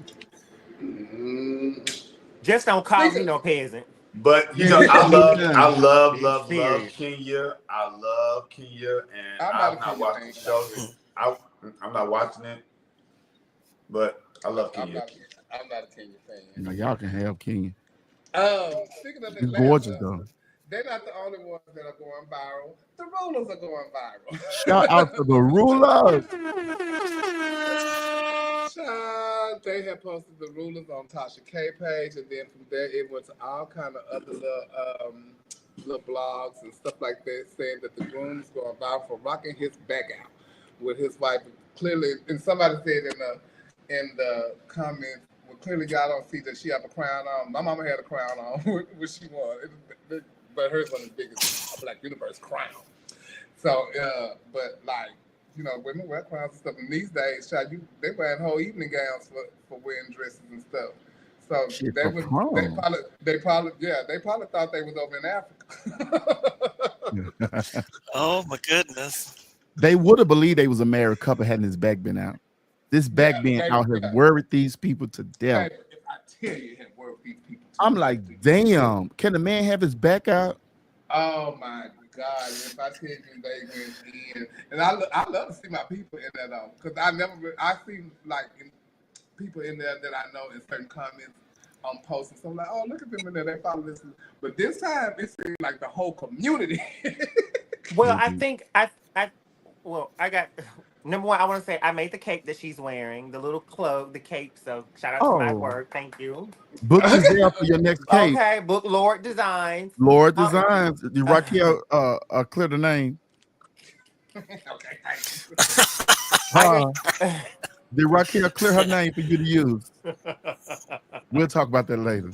They say Evan Jackson and phone book. Oh, okay, go ahead. But I think that I'm in two minds about this because I know Jada.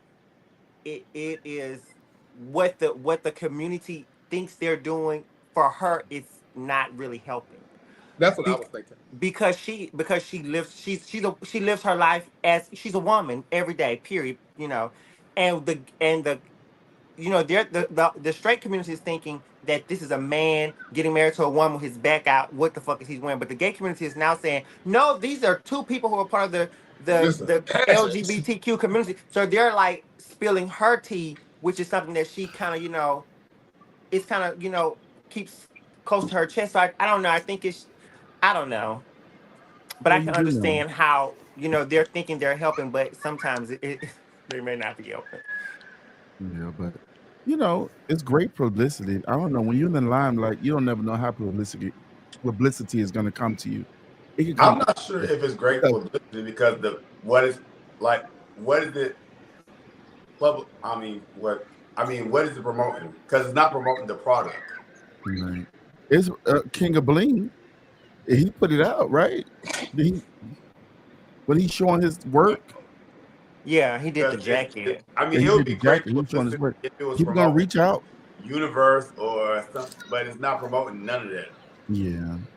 What is it promoting then? What would you say it's promoting? I mean, I think it's promoting a stereotype of people who still in this day and age in 2025 concerned about other people affairs that have nothing to do with you. Because even if this was a woman who was marrying a man who had a jacket with his back out, why does that concern? Why does it concern Why does anybody? that concern you so much? Right. You should be concerned with that divorce and that court settlement and that big mama stuff that you're going through. Right. Well, I mean, I think that they. I mean, well, no, we can't say that because again, what are we up here doing? So they have a right to say what they feel. You know, how many weddings have you gone to where you seen a groom with his back out? So I mean, if they thought that, then But it's like But you know, like we talking the about only I don't know all the facts about it either. we're like the only group of people who are reduced to our body parts. So Like people are always you talk concerned about with what gay that people has doing. nothing to do with a wedding. I mean, you got a bitch holding, you got a whole crown on her head. You talk about a A wedding. crown. But girl, but The I shall wear a crown. brides wear crowns. Oh, okay. My mama had one. Well, they wear tiaras. That's they a wear crown. tiaras. That's the whole crown. I mean, I don't know. I think You say Miss Black Universe on that crown. You know, you got one. I do. I But I don't know. I feel. I thought it was hilarious, but Have you talked to her? How she feel about it? Like, Well, again, because we spoke about it, and what she's saying is that well, I don't want to speak for her, so I'm just going to speak for my interpretation of it. okay, She thanks the community for rallying behind her, and support her, but it's she didn't want all also their it's attention. it's just uncomfortable because Yes. she prides every day. She goes out the world, live her life as Jada. She doesn't go out as not saying she's not an advocate or an ally, or whatever, but she's still just she's a woman, and I don't think She's that more that's stealthy. Yeah, she's a little more stealthy. Listen, but she don't look the same. Like, I don't know, like her everyday attire. You think people would even know who she was if she was out? Because she don't wear her hair like that. She don't wear that type of makeup while she out. Just like a pretty ass girl while she out. So nobody would know that's her from the video, right? Yeah, but I think because that's my baby girl, and I would defend her to the end. But we know you almost kicked our ass for saying she won. but I think it's more so.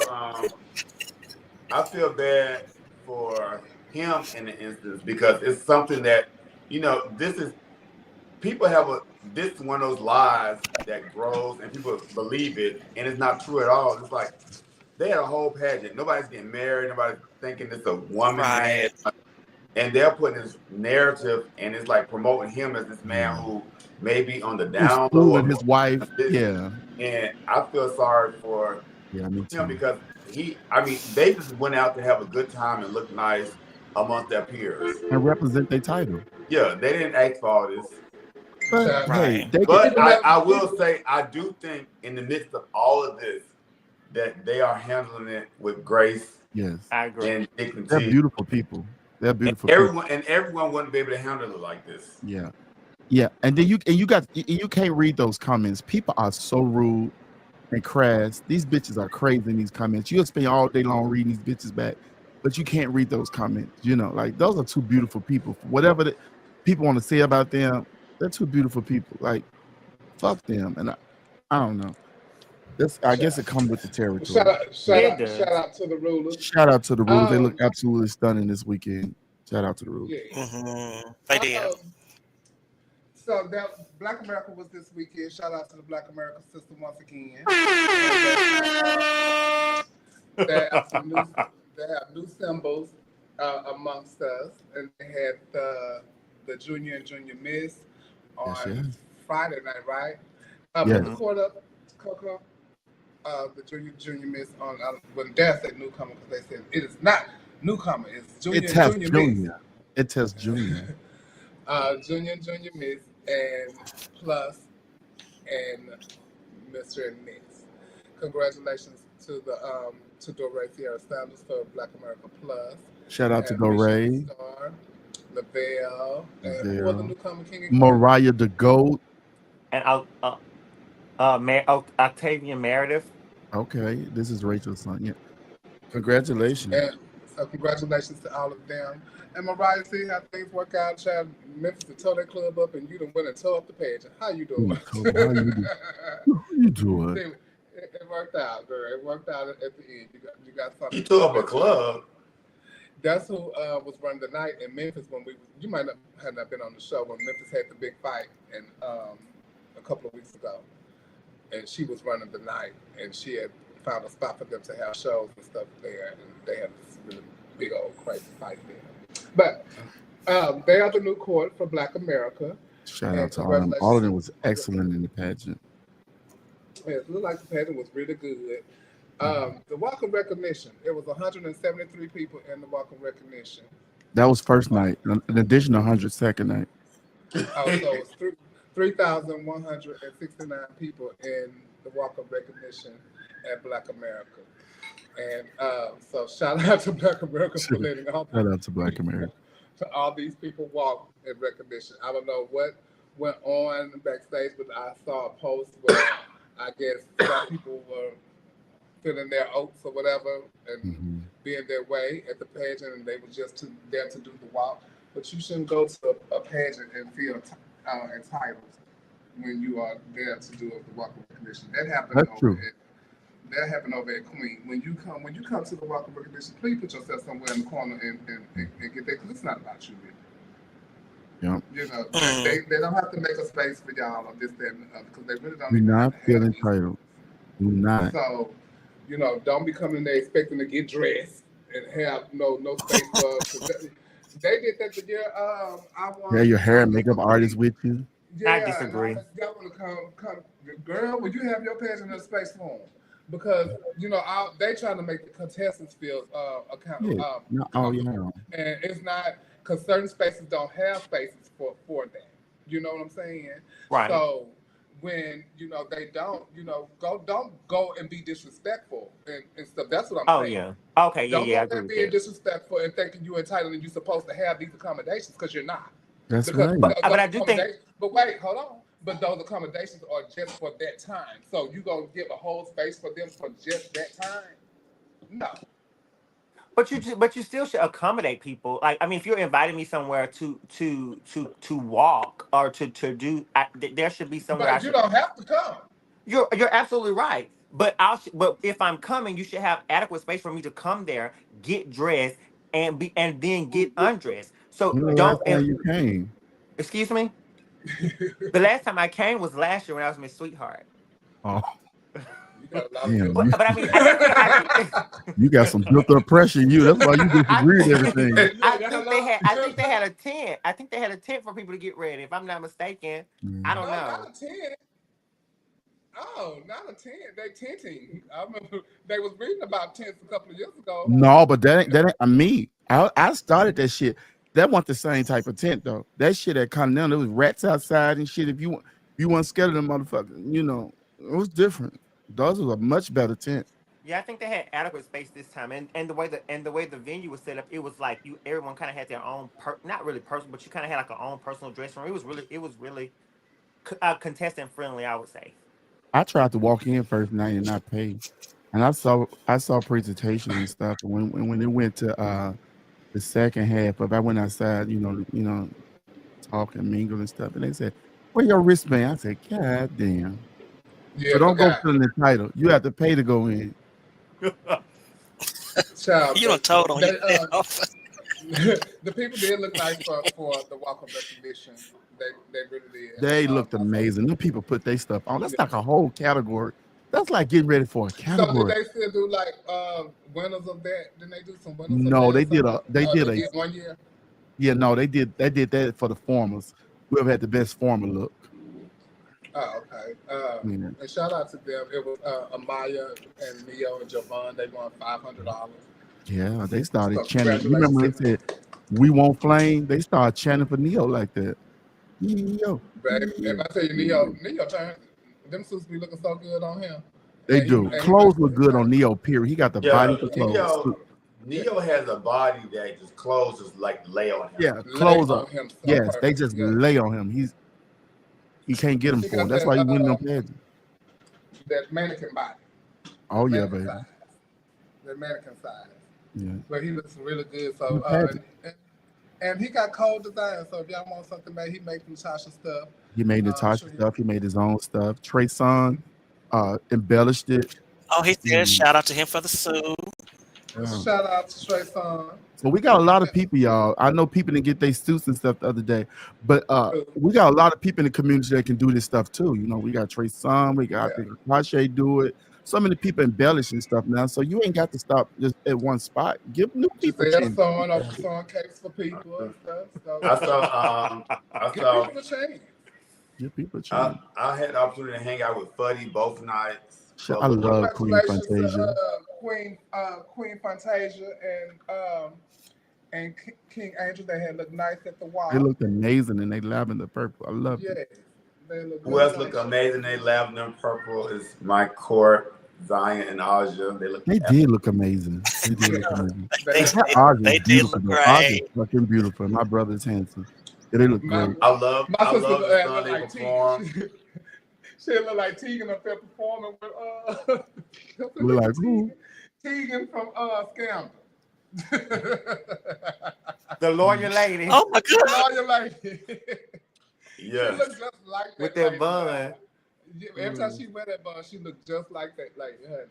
So shout out to my sister Child. She looks. Shout out to when it's Royal, because y'all put out something the other day. She ain't been back to Black America in a while, so it was good to see Aja in the building. Yes. House of Royal, Aja and Zion giving up October 5th in Atlanta, Georgia. So we put out the song. It's one song for the girls, Fantasia, Lose to Win, and one song for us, Boots to the Ground. And it's gonna be a fabulous night. You said what? I'm sorry, it's time to get away with murder. Go ahead. So it's gonna be a fabulous night. I enjoy. I mean, when I tell you, Aja is a Kiki. Everybody knows Aja, and Zion. If nobody don't know Zion, he is like the perfect king for any woman because Zion is like the strong, silent type. Now he definitely has his opinion. He definitely gonna do his thing. But he does not need the spotlight. He's more of an action person, not talking. That's what I love about Zion. Shout out to Queen Fantasia also. She's another one that is a great designer and makes nice clothes too. Yes, she is. She's so her ass She off. makes majority of all her things that she wears, and she makes clothes for her sons. So she know how to make boy clothes and girl clothes. So shout out to Queen Fantasia. And shout out to the Outgoing. Before we move on, the Outgoing Court, they did an amazing job at giving up Black America. The opening was beautiful all the way down to the closing. They did amazing. Fonzie, Valencia, and Giselle, they did an amazing job. And that damn Giselle, her give up songs was so good. And it's just that lady can entertain. That shit is in her bones. That shit should be studied. I went and sat on the front row when she did her final number, and it was just like being at a theater watching somebody perform an amazing play or something. You know, that's just how well and in tune she is with her performance. So shout out to Giselle. Keep doing your shit. That girl, she's to be studied. So I was watching. I watched the pageant first night. I didn't watch the newcomer. I watched the first night of Just the Missing Plus, and I talked about this on my live the other day about all the sisters performing at Black America and not showcasing. I don't know the reason for it, so don't jump on my throat. It's just me as a patron that will go to a pageant. I would want to see the kings and the queens of that pageant. I wouldn't want to see the kings and queens of other systems. That's just my personal opinion, and that's how that goes to what we were saying earlier at Miss Gay America, and how they utilize their kings and queens. And I know Black America does too, because Raquel was working backstage and all of that kind of stuff like that, and they have formers that MC. But I would want to see like them on stage, you know, the anniversary people, somebody. I wouldn't want to see all of those other systems like performing on this national stage, because some of them shouldn't have been up there. They weren't giving. They weren't giving. Well, are you? And I think, and they draw out the whole night. I think it's a double-edged sword with that, because I think even if, you know, different pageants and different cultures do different things. And I love when you go and you see different systems. You can have different people to perform. You get different people the experience to do things. Because sometimes you can have performers and they do the same songs and they It might doesn't bore you to matter. death They too. won the pageant. They won. It doesn't matter. They won. They have a I right to mean, be there. they could have won. Yeah, So, yeah, but they could have won. I mean, that's fine, but they still be boring. You know, when I used to do pageants, let them be born at their pageant. but I see both sides too, because when I used to do pageants, I didn't wait. Hold on. I didn't say they were boring either. I didn't say they were boring. yes, you did. You said they shouldn't have been on stage. That don't mean it was boring. That mean it was not good. That could have been Well, entertaining. I could have been laughing the whole entire time. That's a difference now. But hey, I could have either been asleep or I could have but been anyway, laughing. there was no bueno. It was no good. No good. Yeah, But but when I used to compete, I didn't like performing. So a lot of performers probably don't even like to perform. I've heard Benny say something about it's being a DEI with the system. So he was letting other systems come and be a part. We're not, unfortunately, in our systems, like especially in the Black system and stuff, we're not as fortunate right now to have prelims as other system does, because they cater to a bigger range of people. So sometimes that's a nice booking for other systems who need work too. So you can look at it all kind of ways. Like sometimes people a lot of forms don't even come back, number one. Then a lot of them don't even perform no more in their everyday life. So, you know, if you're gonna showcase somebody else, it's okay. I disagree, like Giselle was saying tonight. I just disagree. Because it's somebody that could have performed that was Black America, you know. And then when they were silent for time, when they were silent for time and all kind of stuff like that, I think they could utilize their time. And like Paula was there, Tasha was there, you know, all of those formers was there, like all the older ones that could have reached out. Flame could have performed, you know. They invited her back to reinstate her. Why Flame didn't perform? I mean, that green ass wig on. Different things. Some stuff like that, you know. But that's just my opinion.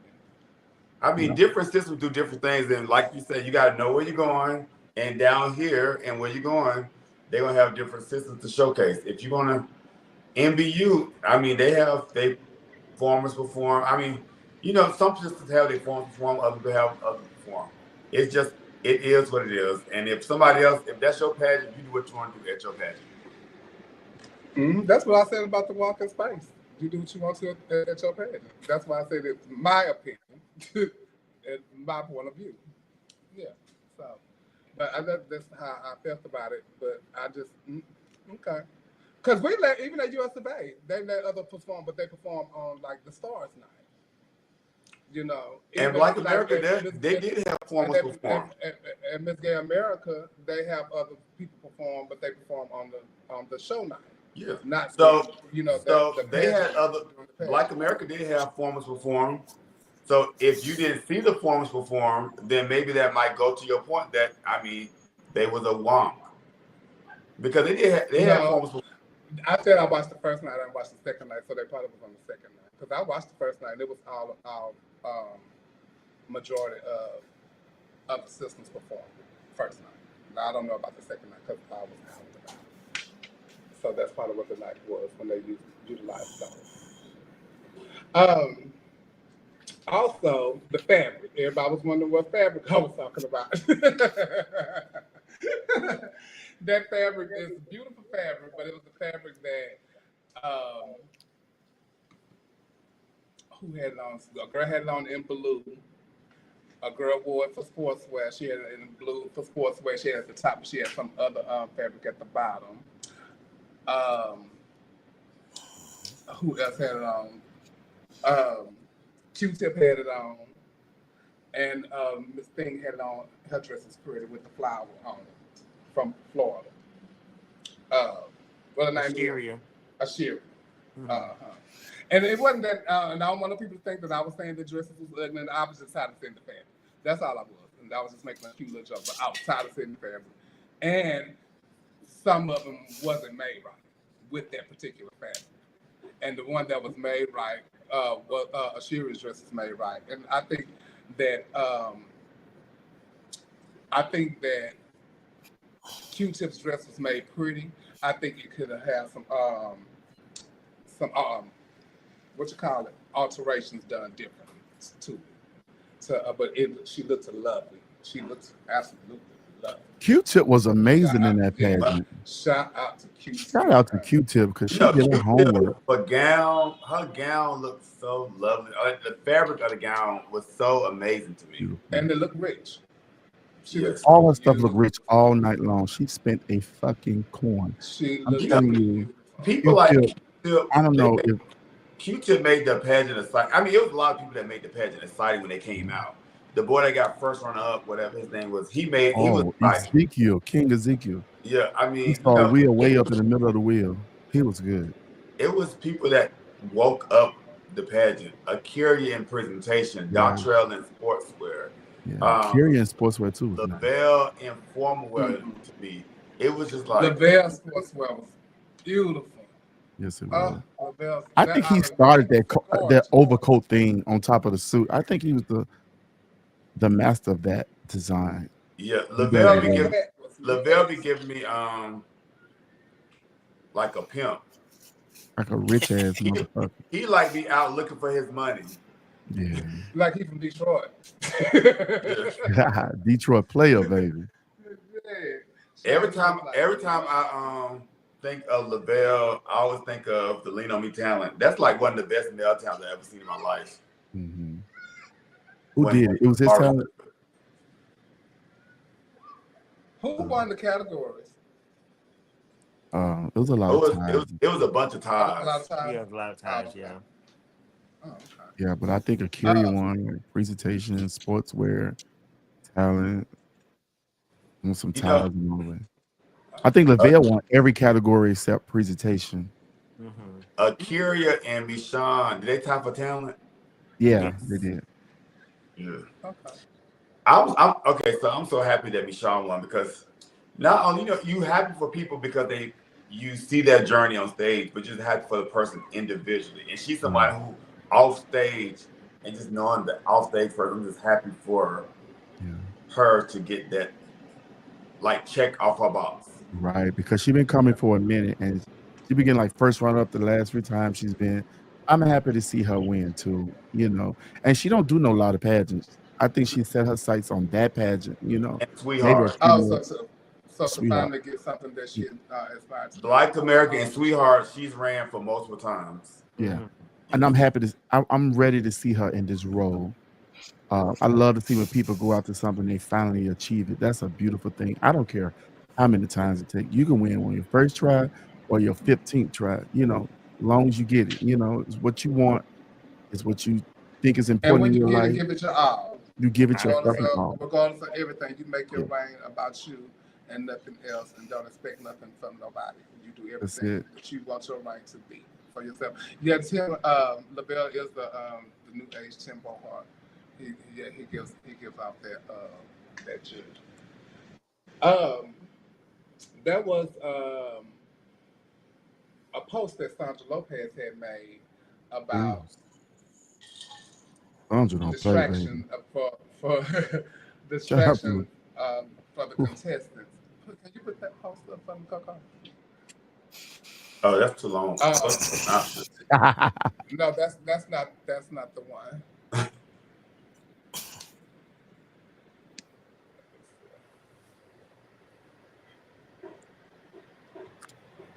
Anything now. Oh, I didn't. Wait. Where is it? Oh, here you go. Okay. I got it. Oh, I can't read. So what she's saying basically is pageants should tell the helpers not to be on the side screaming, hollering, and yelling for the contestants. It is a distraction to the contestants. What are y'all views on that? I feel almost at every pageant, a helper is on the side of the stage rooting on that contestant. I mean, I see the image of it, but I don't think it's an uncommon thing that happens. Because most helpers be with you right till you walk on stage. I don't have I a agree problem with it. because That's the you know, it's so funny. When I competed for USA at large my first year, somebody had made a comment in my comment sheet, don't have your people on the side of the judges table screaming and hollering. Like I told them to go outside and scream and holler for me. And it wasn't nobody that was like particularly with me. But on the side of the stage, I don't think it's a distraction for the contestant at all because people out in the audience is hollering too or whatever.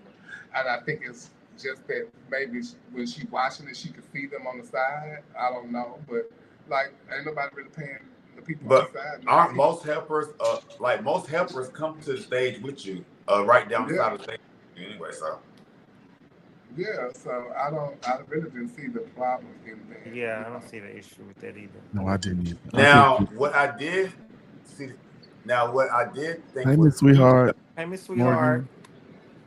was when Doree was on stage, contestant number 1, because I even took a picture. Well, when I was recording Doree, I saw contestant number 1 in her pink and red over in the corner still looking at what Doree was on stage. I'm like, girl, get out of here. Why you focus on what Doree is doing on stage? Sometimes you want to see what your competition giving, how they living for them, what they doing. That was very Anastasia when I was doing Black America, and she was peeking from around the thing when I was doing talent. Sometimes you want to see. No, I don't want to see what you're doing, baby. Shout out to Doree though. Doree was excellent in that pageant.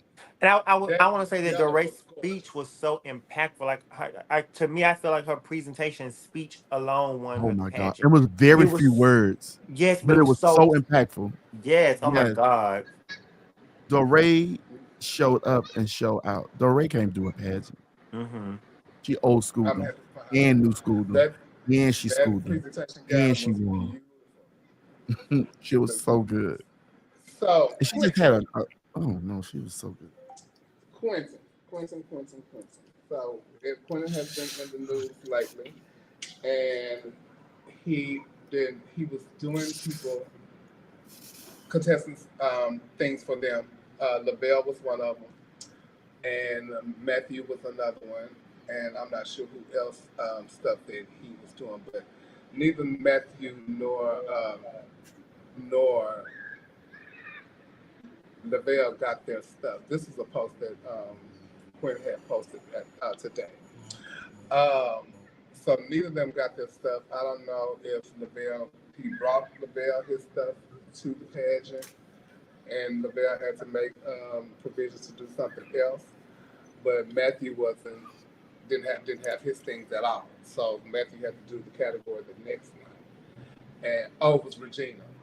So did Regina get her stuff, or did she not finish? Was she able to get it? I don't know. No, that was Regina on the side of the stage looking at Doree.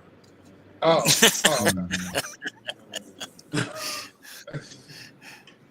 oh, in the pink.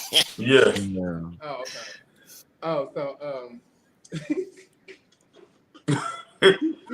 not the nigga who it was.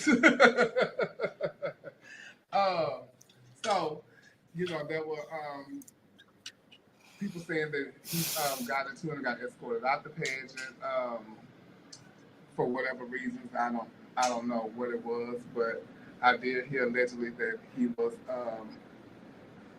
going off about some things that I don't know. I wasn't there, but now it has alluded to that he's on drugs and this, that, and the third, and so they want prayers and stuff for Quentin. Allegedly. So I don't know what's going on, but for me, as a contestant, I wouldn't have doubted my city limits without my thing. That was my whole thing too. I'm like, I understand. I'm glad Lavelle won the pageant, and because he came prepared to win the pageant. But y'all should come to y'all pageant with your garments and your shit. Like, if you come in there and you still don't have your shit, because what if it don't fit? What if you got to get it altered? Just anything could happen. And it's like, why are you waiting and counting somebody to bring your shit at the pageant? So you can only trust people from the reputation that they have, and I don't think he's ever had a reputation to not have anybody's things ready. So, you know, he thought ready that, for the stage though. You're not ready to try on, not ready to well, play in your I'm house. sure he got their days early before the pageant. I mean, everybody don't always have their things the day of. I mean, before they come to a pageant. Some people, but just think if Lavelle wouldn't have came, he wouldn't have won. Sometimes you got to put it together the best way you know how, and that's what he did. Sometimes that's when your resilience and your know-how and your wherewithal come in. Is when you under immense pressure, you can make things happen. But no one is thinking that they're not going to get their things because he just don't have that reputation of not having people stuff. I don't know. But I agree. I disagree. I'm a pessimistic person in general, so I'm like looking for. I don't find the positive thing. I'm like, I gotta prepare for the what ifs. And somebody said, bring a backup. Always have a backup. That wasn't the plan. The plan was for me to wear this. I know, but anything in life you plan, you gotta have a plan B. Hold on. Ain't nobody around here getting two downs nothing for no damn one night pageant. If you've been in the business a long time, you ought to have another gown. Okay, but that's why I'm not going if my gown not here with me, because this is the package that I want to present. That's just me. I'm not doing it. A pageant ain't won after one category. I'm not doing it. Well, think if Lavelle wouldn't have did it, he wouldn't be Mr. Black America. That's because he had to wear a suit that somebody else was wearing. It don't matter what he had to do. He still had to get through it. But that wasn't the plan, though. It don't matter if it was the plan, but the plan was to be victorious, and you still have to prepare for the unexpected. Trent, what if he did not have that suit for him to walk out in? And I understand that. I understand it. Well, I understand it. But still, if it wasn't for what's his name, Jawan, to escort him and have Jalen Bonet. Jalen, if he wasn't escorting him, because ain't nobody around here but him is the size of Lavelle. So evidently Lavelle didn't have another presentation. He had to wear the suit that his escort was wearing. So if he didn't have an escort, he wouldn't have had nothing. So evidently he didn't have a backup either. What happened was he spent a lot of money to be there. Yes, he did. And I would have rather went as well. Whatever you have to do to get there, sometimes you got to do it. It don't always go as planned. Life ain't like that. It's just not. Well, and the thing is, Lavelle. That's for you. Not like that. And that's just for you.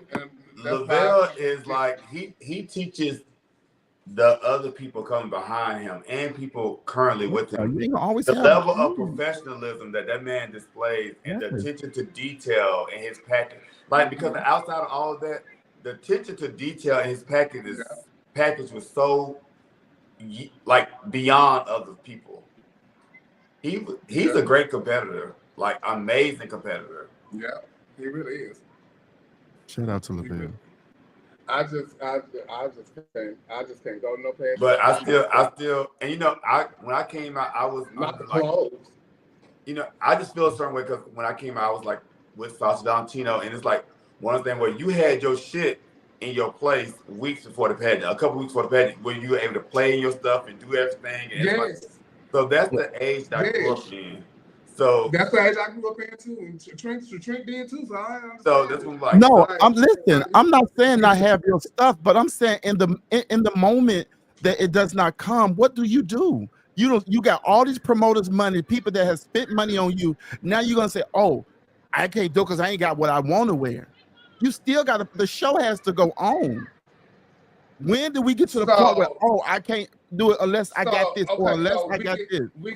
So you get there and you say, okay, well, I'm gonna get my gown when I get there. Yeah, it's ready. He telling you, yeah, it's ready, because that's what it's ready, because that's why I'm going, because evidently you telling me it's ready. Trent, I'm sure. And then you get there, and it's this.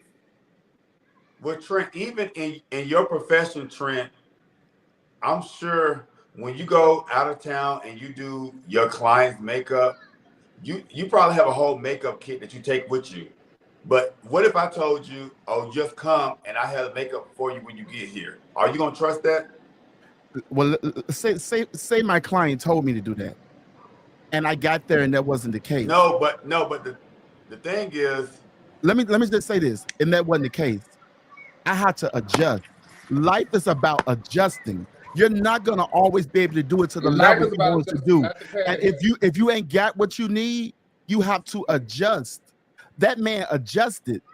And what did he do? As a result of adjusting, he won what he set out to do. He could have been an ass about that. Oh, I can't do the pageant now because I'm not wearing what I want to wear, because he's an ultimate, consummate professional. No matter what happens to me, I am going to get on this stage because that's what I prepared for. No, I don't have the items I want to wear, but I know how to get through these categories because I look nice, I can model nice, and I can sell myself.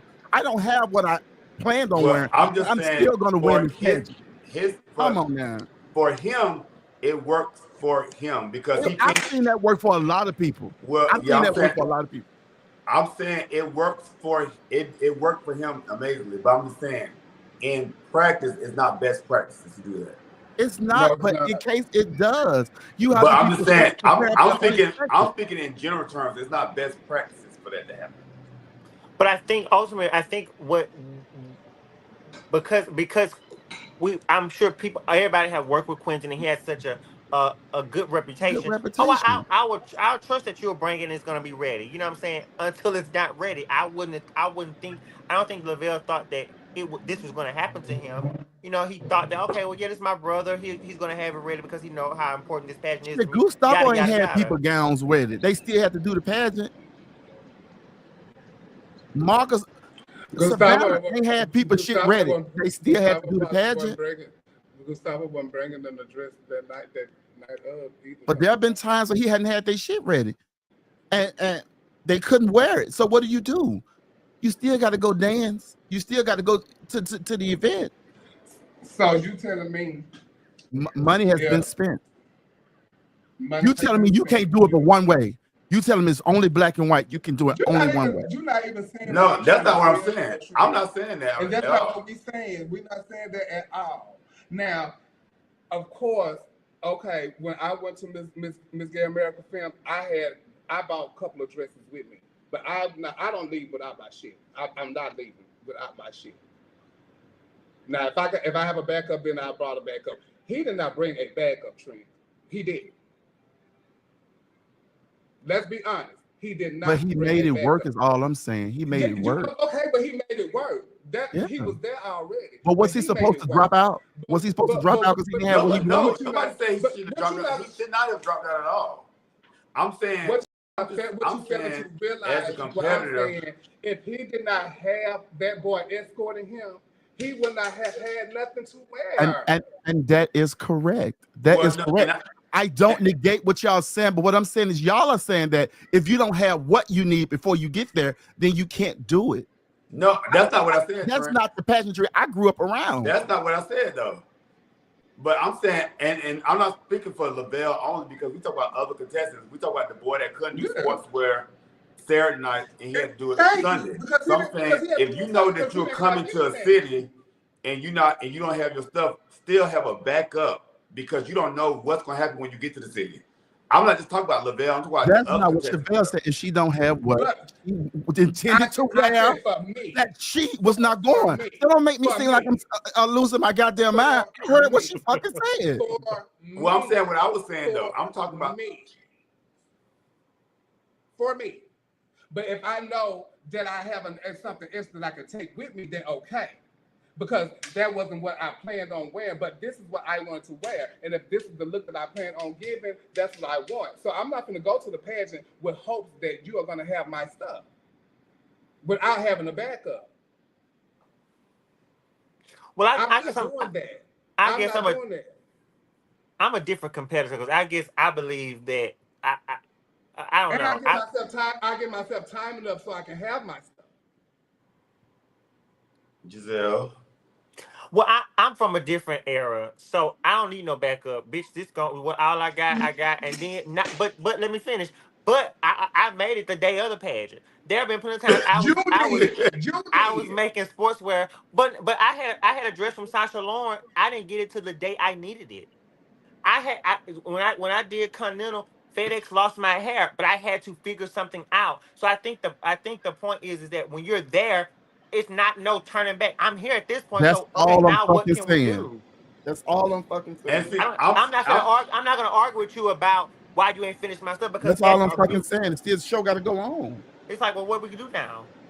Well, that's not I understand that, but I'm saying as a competitor, like not only Lavelle but Matthew, when you if I know I'm leaving Atlanta, I'm going to Dallas, and I'm waiting for my stuff to get to be in Dallas, I'm going to take something as a backup just in He's case a because new competitor. This was a lesson for And him he to was learn. working with He someone who had a good learned reputation. from his mistake. This is for him to learn from. He's a new competitor. He doesn't have a closet that have 9 different sportswear and all this stuff. He knew in the male. He's new. But he's new. He's new in that. He ain't did no lot of stuff. He did pageants before. He done did Miss All right. Texas. What are you talking Y'all about? got it, honey. Y'all got it. But I guess but a question but what's the question? Has he But but to its point, I can see where he's coming from when someone does have a reputation or you've worked with somebody and they've always delivered. Sometimes you take that chance. You just say, okay, they're gonna have it. They've never not had it. And I get People that. do That's that, why and people, and let's be clear, people do that all the time. People do that all the time because they trust in the relationship that they may have with someone or the reputation of someone, and they believe that they're going to deliver. Even, right, wrong, or indifferent. Oh Lord. Hello. Remember, Neil, You're when I was frozen. getting We ready can hear for your Queen? voice. When I was getting ready for Queen, and I called you about my shoes, and I said, "Well, he's not answering the phone. I don't know what's going on, but let me go get something else just in case." And you said he gonna have it, and I said, "Okay, but I'm still going to get something just in case." Didn't I tell you that, Neil? yes. Oh, okay. Because this is the look that I wanted. But if I wasn't gonna have my shoes that he was doing, let me change up my accessories and stuff so I can at least have something when I get there. And he had my shoes and he sent them to me before I left. But I did have a backup just in case.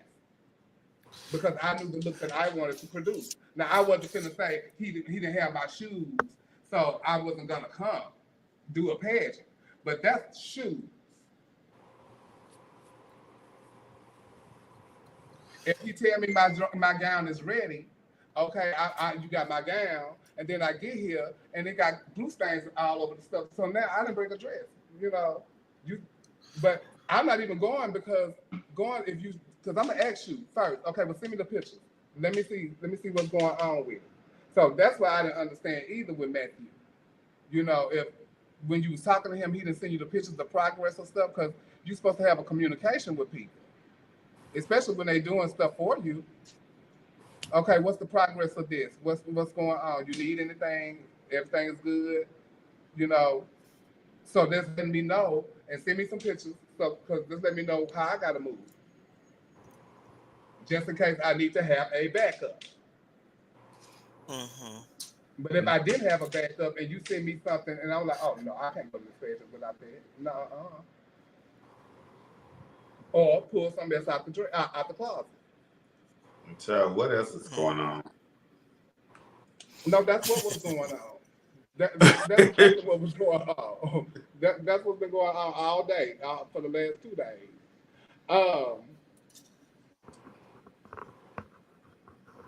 when contestants express how they feel about an outcome of the pageant they were in, they are deemed bitter, sore losers. Should they suppress their feelings and keep it moving? Ashiri made a post about her feelings being very hurt, and so did Akiri about their feelings being hurt. Well, under Ashiri's post, somebody told her she was horrible, and oh, girl, you a fool. Get over it. You are just smart, but the beauty and the fashion are not there. Translation, you are a fool. That is horrible. That is absolutely horrible. And you know, one thing, so the comment, my feelings are hurt, X, Y, Z, it's subjective. It might mean the pageant, it might not mean the pageant. It might mean a friend supposed to do something for me that they didn't know. It can mean so many things. So I don't want to say it just meant the pageant outcome. If I'm just being honest. And Asheria is somebody who, I mean, she came and she made the crowd go up. She was like one of the people that was a crowd favorite. So I don't think she was a fool in the pageant at all. But I mean, but it could be that, but it could be that she's hurt that she didn't win. Doesn't necessarily have to be the placement. She could be hurt that she didn't win. I think it's not about. I think the problem with it why people deem it as being bitter is because it's a timing thing. I mean, right after the pageant, the person just got crowned, and then 12 o'clock at night, you're posting. Not saying you shouldn't, but it's about the timing because how it appears. It's about appearances. That's what I was like. When is the right time to? You should allow that person. Too. You did, but you should also allow that person to have some type of maybe the next day or 2 days later, then you can express how you felt about it. But in that moment, it's about the person who just won. Let's not taint that. I think that sometimes that gets lost. He said deeper that it's the community partially at fault for things like that by not being vocal and consistently sweeping it under the rug and giving passes. Let the people know so it doesn't continue to happen. Blast them the same way y'all do these black restaurants when they leave a wing out your box. But I just, I don't know. I don't think you should sweep your feelings under the rug, but I don't know when I guess is the right time for, they say it came up at 11:44. Yeah, like they just crowned the winner. Like, I mean, I think it's about it happened the same night. That post was the same night. But again, her feelings are valid. She still could be hurt, but she still could be happy that the girl that Michonne won. So everything is, two things can be true. I don't know. It made a post about using NBA as a sponsorship page. That was kind of oof. Now, who? Now, how are you using Black America for a sponsorship? That's what I was confused. Using my system to get sponsoring to compete for another is late and don't expect to walk if you win. So did somebody compete? I mean, was getting sponsorship to say they was competing for Black America and they going somewhere else? Is that what that meant? Or did they compete and they just didn't get their all and they just was getting money so they can go somewhere else? I don't know. I think it would be that they said I don't know. That's a good question. I would assume is that they were saying they were going to compete, or they wind up didn't competing. I don't know. I thought the same thing. Is that like somebody was promoting that, saying that they were going to NBA and they was hitting people up for sponsorship or asking for sponsorship and did not compete for the pageant and going somewhere else, although people gave you money for this particular pageant. Mm-hmm. That's what I thought. Mm. Oh, Oh my mercy! Shout out to Jasmine Bonet. She is in here. Happy anniversary. Happy anniversary. Yes. I saw Jasmine Monday night show. Yes, I saw her as well. It was 30 years, right? Yes. So congratulations, Jasmine. JB, what the fuck was you at? I was looking for you to perform at the pageant. What the fuck was you? She didn't perform? I brought good money to tip you too. I brought really good money to tip you. I had it in my pocketbook. And my Trent, when I saw Jasmine, I was like, girl, I said the same thing too. But I'm like, well, you didn't perform Monday night. I'm like, you would have made Jasmine would have made a killing. She would have made more money than anybody in the building. In the building. Wait, she didn't perform Monday either? No. Listen, I wouldn't have got a nice amount out to tip her 30-year anniversary. I came to see that. Jasmine, post your cash up, girl. Get your money. No, it's too late now. I took it to the pageant. You took it to the pageant? Yeah. Okay. I divvied it up amongst the girls that was performing. It's too late now, baby. Keep your little cash out. Where were you? Where were you, honey? I came to see you. Where you at? Where you at? Shit. She said it was a long. You didn't. I was gonna say, Trish, you didn't. Who did your makeup, Jasmine? The thing, Jasmine. Let me tell you, Jasmine Bonet is such like a even Monday at the show, Jasmine called me. She called me by my first name, and a lot of people don't call me by my first name. Like you got to know me for years and years. And I'm like, when she said, I'm like, so many people don't call me that name.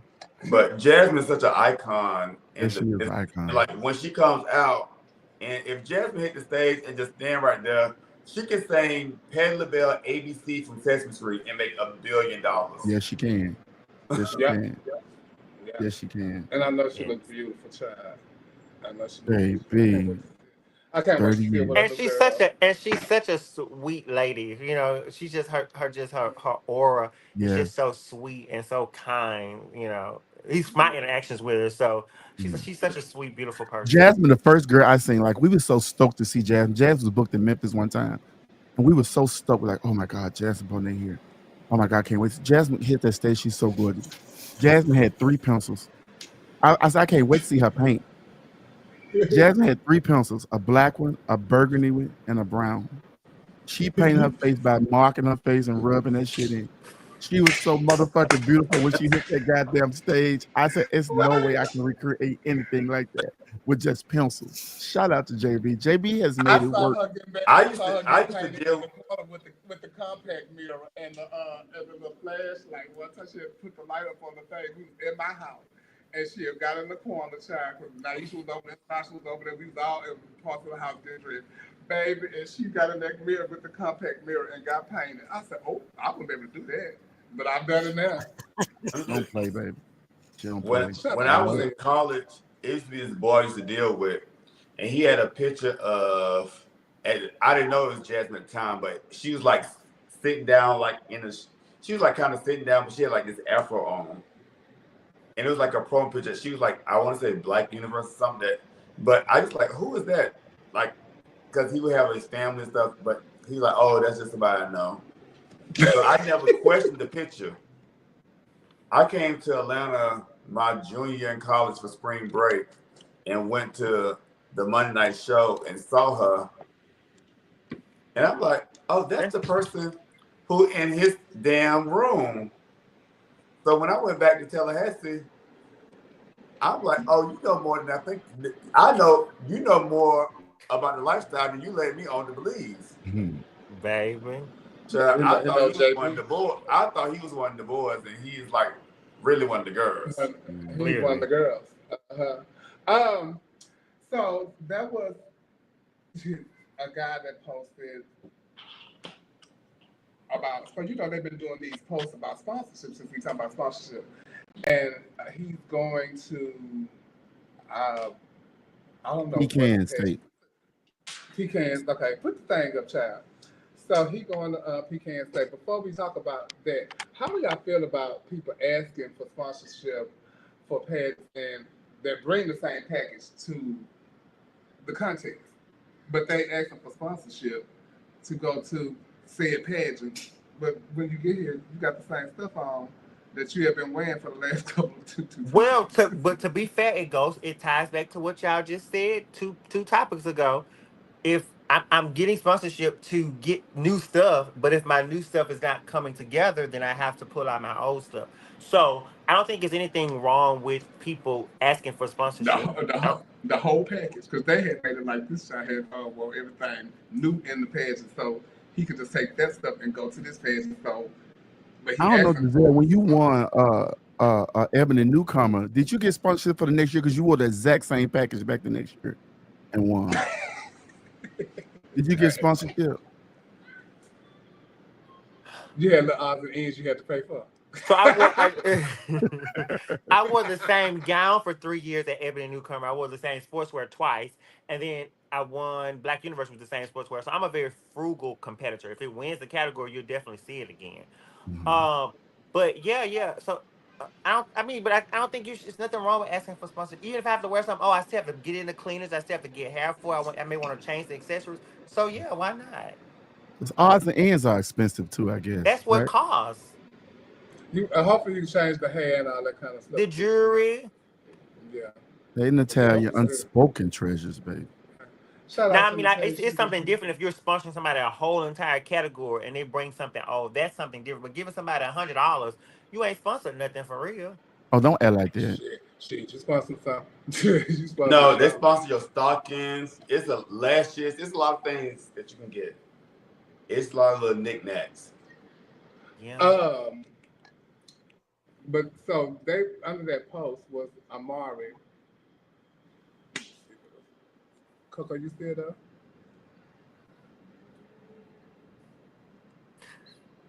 Oh, here you go, right here. This is the one right here. No, I got it. Let me get it. Okay. Is he selling big pecans or he? Them some high ass pecans. He's selling them. They 25, 50, 75, 100. So Amara said, babe, we not sending no more money for no pecan state need. Nah. this how tickle me, honey. So Amari, Ricky went under there. Oh God. And they had a little back and forth. And so Amari was saying basically that that sponsorship he was sponsoring unless it's voluntary given. If I'm going to do Mr. Barbecue International to assist on my journey to NBA, I'm going to choose NBA to seek the sponsorship for over Mr. Barbecue International, basically. So that's what he's trying to say. You know, you're using this as a stepping stone to get to your next thing or whatever. I guess Ricky disagreed. Ricky disagreed, honey, and he made a post and made reference to Amari and his children.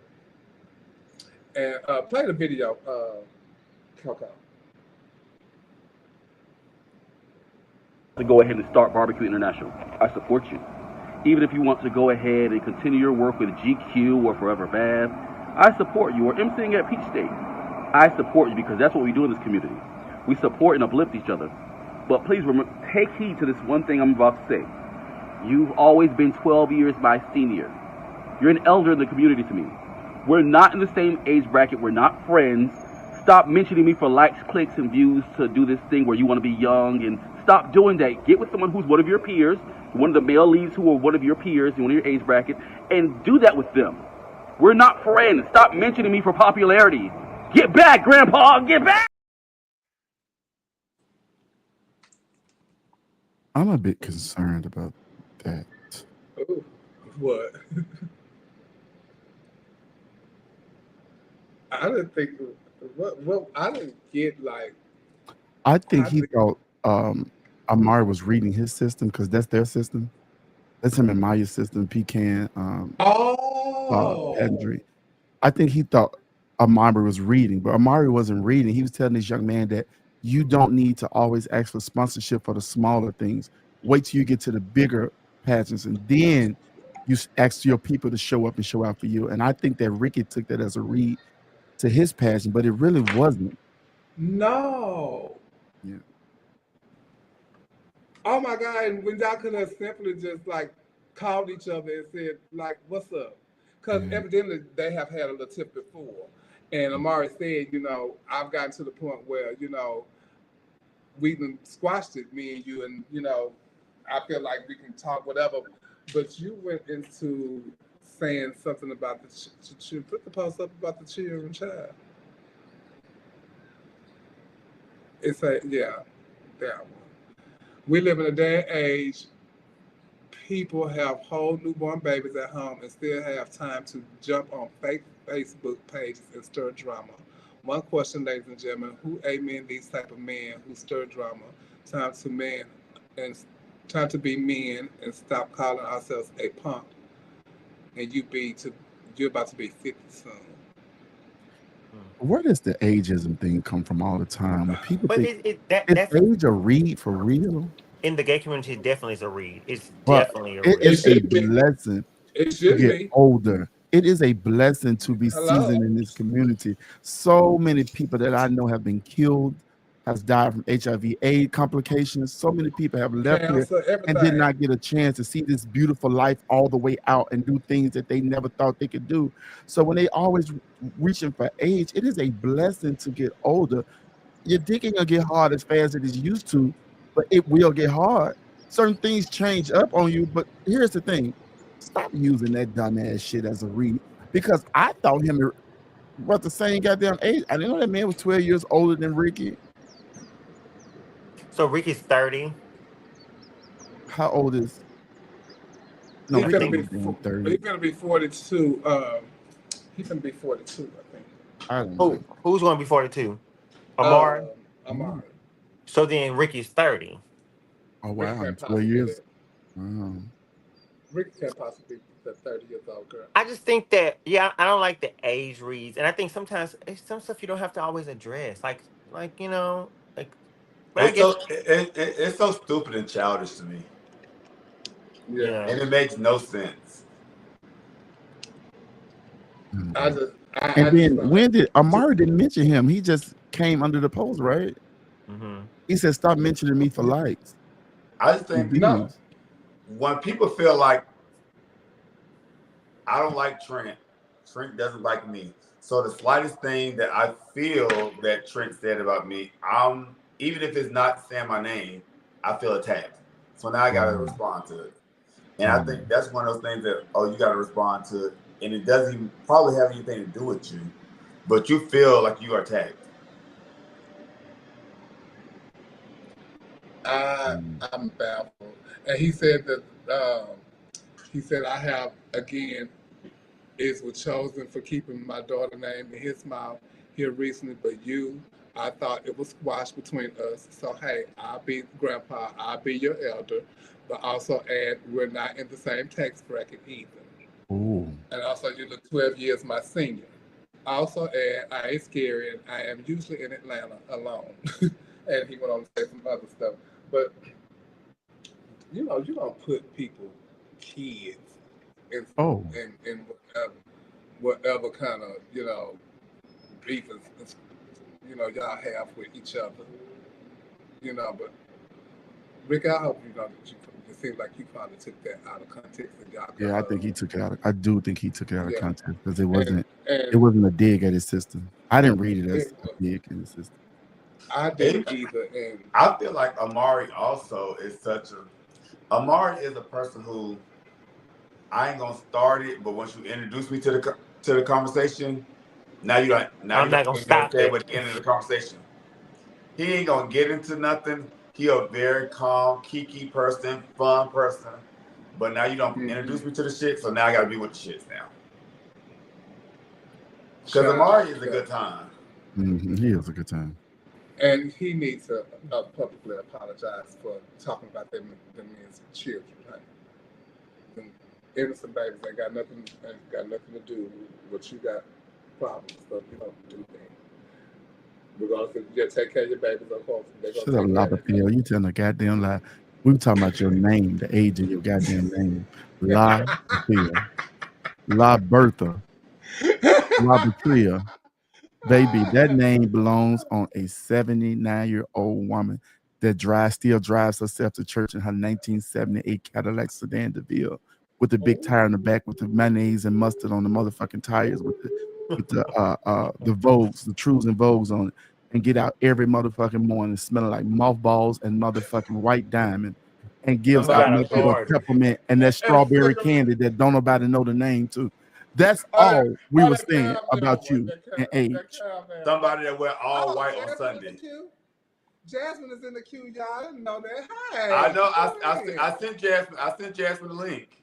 JB. Hello. Hi, Jasmine. Hello. Cut your goddamn camera. Ain't no hello. I had a procedure done on my mouth, so. Oh, okay. Today, was it today? Yesterday. And so I'm a little muffled, but I wanted to, be a part of, when y'all asked me what happened. So I thought y'all would be an excellent source. Well, good. We glad you came on. Where's the mess? Come on with it. First of all, hi, Cornelius. Hello. Yes, Cornelius. Hi, beautiful. Thank you. And my husband, Trent. Hey, wifey. Lord have mercy. I have been preparing for this show almost a year, really. Oh, wow. I had put together a mix of all the music that meant something to me. I had 6 dancers in army outfits with 4 helmets, glassware, from head to toe. Had blowers. Each one of them carried a blower, and they were going to blow me at different intervals of my number. So I had put a lot of work into it, and I had 4 costume changes. Wow. 4 costume changes. So when I got, and my son Robert, I call him Suge, was going to do my makeup. That's what Benny had hired him to do my makeup and help me get ready. And long story short, I sat and waited for 2.5 hours, and he hadn't even started doing my makeup. And that's why I wasn't in the opening, because he was busy doing other contestants that he picked up. You know how that go, Trent. Yeah, I do. He more worried about making $25, $30 on all these contestants rather than taking care of the reason he was there. So, me being who I am, Trent, you know me, I'll paint in a compact mirror. Yes, you will. So I went and painted my own face. But see, Suge had been paid, and I didn't know he had been paid. Mm-hmm. He stopped what he was doing over there and said, "I'm going to paint you. You need to just calm down. I'm going to paint you." And I'm like, "Suge, I've already missed the opening. I'm going to do it." Mind you, he's got 3 people. Maya, I ain't gonna call her name because I don't want to he's got 3 other people that have probably already paid him too. Lisa Van Cartier and. Yeah, so I'm painting my own face, but the clincher of it, this is why I walked out. I didn't walk out because my makeup wasn't done or he didn't do my makeup. I walked out because Trent, you know me. I do. When he took what I had put on my face, when he took a makeup sponge and wiped that off of my face. Mm-hmm. And put me back to not having no makeup on again, and I'm 15 minutes from my number. That is not what I prepared for. I know that's right. That's not what I put all that money and all of that. My mix alone cost me $550 because I couldn't get nobody to do it. So I said, I'll do it myself. So I went down to my little country town and went in this Western. and yeah, can y'all do my, went through that, let these 2 white boys that absolutely knew nothing about None of that. Right. So I was serious about what I had to do. So for anybody to think that I just left because I'm trying to be a diva or over really makeup, no, it was much deeper than makeup. It went down to the point where I can't present to y'all what I brought to y'all. You know, it got down to like 13 minutes before I got on, and Benny all-stalled the show. And no, we'll just put you. And I didn't want that. Yeah. I didn't want that. I'm just a performer in this. Nobody, y'all stalled enough for, this madness going on back here. Benny was upset because he had paid Shield to do my makeup. Put him beside y'all remember where I was at, Giselle? I think you came and hugged me. Yes, ma'am, I do. Yeah, see, right there beside the stage. Shield wasn't supposed to be right there. Shield was really supposed to be out there with the other makeup artists in the tent. But because he had done took care of Shield to do me, he was by the stage. So he took advantage of that and just was painting anybody that asked him. Oh wow. Why he done it, I don't know. Maybe he needed the money. I don't know. I don't know. But there was no reason for you to come over there and wipe my face off, which I had done. Right. Yeah. All you have to do is touch you up. But baby, we was excited to see you for your 30 year. We had, baby, we just knew it was gonna be a show. Mm-hmm. You know, Jasmine Bonet. We know Jasmine always gonna pull something out of her ass that's gonna make the children run or make the children line up. You know, I hate that you didn't perform. I hope that next year you can still perform and do your number or do whatever you need to do. But we was there for you. Trust me. I really appreciate that. The people wanted to see Jasmine Bonet. You're an icon. You're a fucking legend. If you would have just came out in eyeliner and a couple lashes on, hey, you could have followed Raquel. Raquel ain't wearing nothing but a MAC face. But she gonna put on her little shout out to Raquel Lord, but Raquel is gonna have on pretty makeup. It ain't gonna be all that stuff. But you know, whatever y'all present, we appreciate it. I don't ever think you need to be all this way just to present yourself to us, because you're giving so much in your career that a lot of it is unmatched. A lot of stories we are still speaking today about some of the things that you've done and how you broke up certain situations and stuff. You've made it. You made your name. You deserve your time. And I hate that that happened. You know, I hate that happened. Yeah, but it was a learning lesson that all people that are not, they may be with you, but they're not for you. Yeah, I get it. They really with you. Have y'all spoken? No, I went and got the rest of my stuff from my house, because when I got ready to put I said, well, just give me my hair and stuff so I can, at least put my hair on. It wasn't nowhere even in the building. I hope that y'all really work this out, because I know that just from the outside, he really, really loves you. So I hope y'all can work it out and get. Yeah, I love him too, Cornelius. But this is not the first time. No, this is the third time that he's let me down. Yeah, this is the third time that he. I was on a very prestigious photo shoot and he was in charge of hair and didn't bring nothing finished. So I had to photo shoot with no hair. You know what? And I hate to hear these stories, in our community, because, a lot of times we can get overwhelmed with stuff too. As a makeup artist, like I would say this, as a makeup artist, sometimes I would have 4 or 5 people in one contest. And I will overwork myself, and by the time it's time to do whatever else you got to do, sometimes you really don't even have the fucking strength to do it. You know what I'm saying? Because makeup, people think it's just applying cosmetics to your face, but it's a stressful situation because you're putting your art in front of the world and say, who did that? And if it's not good, they got something to say. And if it's good, they're going to praise you or whatever. But you're very cognizant of what you put out, because you're a professional. This is why, like, y'all, if I can't do it, I say I can't do it, because I hate having that type of reputation, because people depend on you. Trent, and I knew that. Yeah. I knew that he was stressed out. I knew that. That's why I painted my own face. Yeah, right. And you know how to dig in your mug. Yeah. Especially on the big stage. Yeah. I love it. I love it.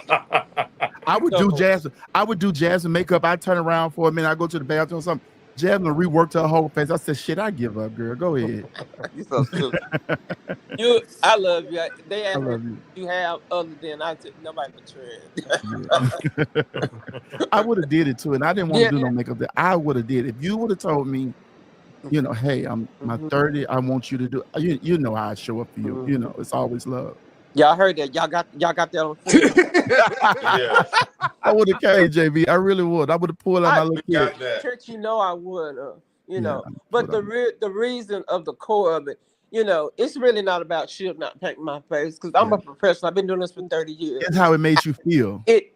Him wiping my face off that I had already applied. Applied and was going forward without him, that the wiping of the face is what destroyed the moment for me.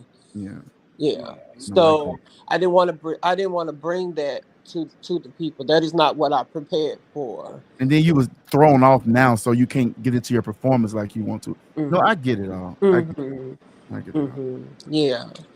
So there's a reward at the end of this. So, well, it was definitely great seeing you Monday night, though. Yeah, I was so tired Monday. I couldn't come out. We had a photo shoot from this pet show. But I wish I could have came and saw you and kicked it with you. Yeah, I enjoyed it. And I lost 47 pounds for y'all for my 30. Yes, you better do it. And I know you can do that too, because baby, when you got ready for continental time, you didn't eat nothing but radishes and lettuce. And baby, you had got down. I'm about to get on. You just like Janet Jackson. You look like her and you act like her. I know. She lost 50 pounds too. Right. Y'all can lose weight when can't nobody else lose weight. I need to get on more regimens y'all on. I can't have nothing for Janet. Girl. Okay. But I appreciate y'all allowing me to tell the story. And I'm not trying to bash anybody. No, we don't. It's not about that. It is really about me stepping up for myself. Saying that I'm enough, and I know not now tonight that I need to, pull back because I'm not going to give y'all my best. And I made that decision. I hope that people can respect that. Absolutely. And nobody spent more money and time than I did preparing for that, and it hurt me to my core to walk away from that. So. Only thing I can say is just wait for the next time. Because it's going to be bigger and better. And the people want to see next time at Continental or Continental League or whatever. But that's where the people want to see you at. Sure do that. Well, Neil, you don't got her. all mine's clear. All mine's clear. Clear. May the Lord watch. Yes. Between me and thee. Thank you, Jasmine, for coming on. All right. Yeah. Thank Love y'all you, so much. JB. I don't Love know you, how- beautiful. You don't know how, y'all show the how. Oh, Get out of there, but we love you, Jasmine. Thank you. Love so you, much. JB. I sent Miss Jasmine the link to come on in.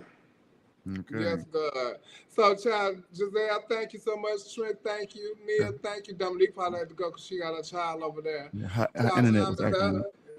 Oh, her internet was acting. Oh, okay. But Javelle, what time is it where you at? It is now 7 o'clock. Oh, wow. Oh, you got the rest of the evening.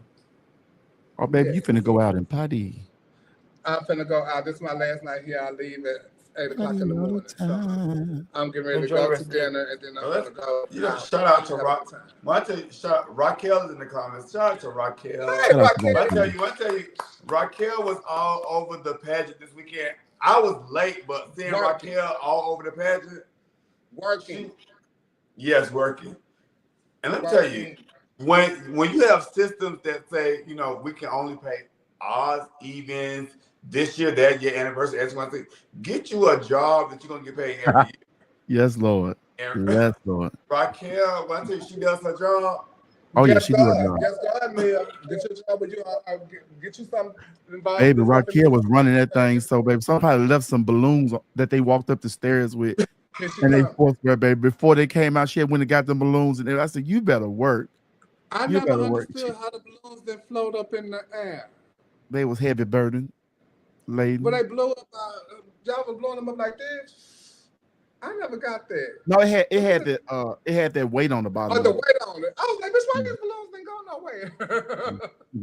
I was like, girl, what the hell? Raquel was running across that stage, though, baby. They was calling. They said, Raquel was doing the thing all weekend.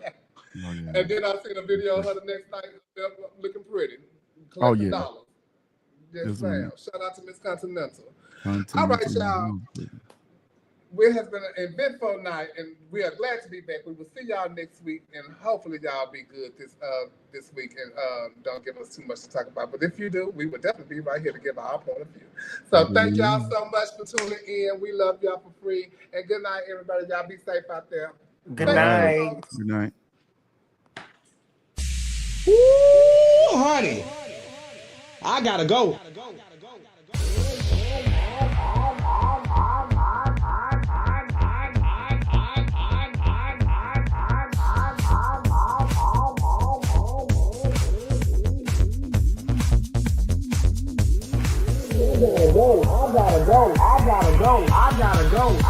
go. Yes, God, honey, they had tuned in, baby. I gotta go. I gotta go. I gotta go. I gotta go. I gotta go. I gotta go. I gotta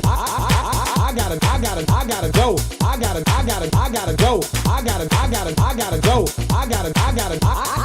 If I tell you the kids had came in and tuned in tonight, baby. Yes, they did, honey. I hope y'all got y'all juice, cause guess what, baby? I got mine. I can tell y'all one thing. Y'all better tune in next week, baby, for the next episode of the Boom Boom Show. I gotta go. Honey, I gotta go. Yes, God, honey, they had tuned in, baby. Baby. Ooh, honey. I gotta go. I gotta go. I gotta go. I gotta go. I gotta go. I gotta go. I gotta go. I gotta go.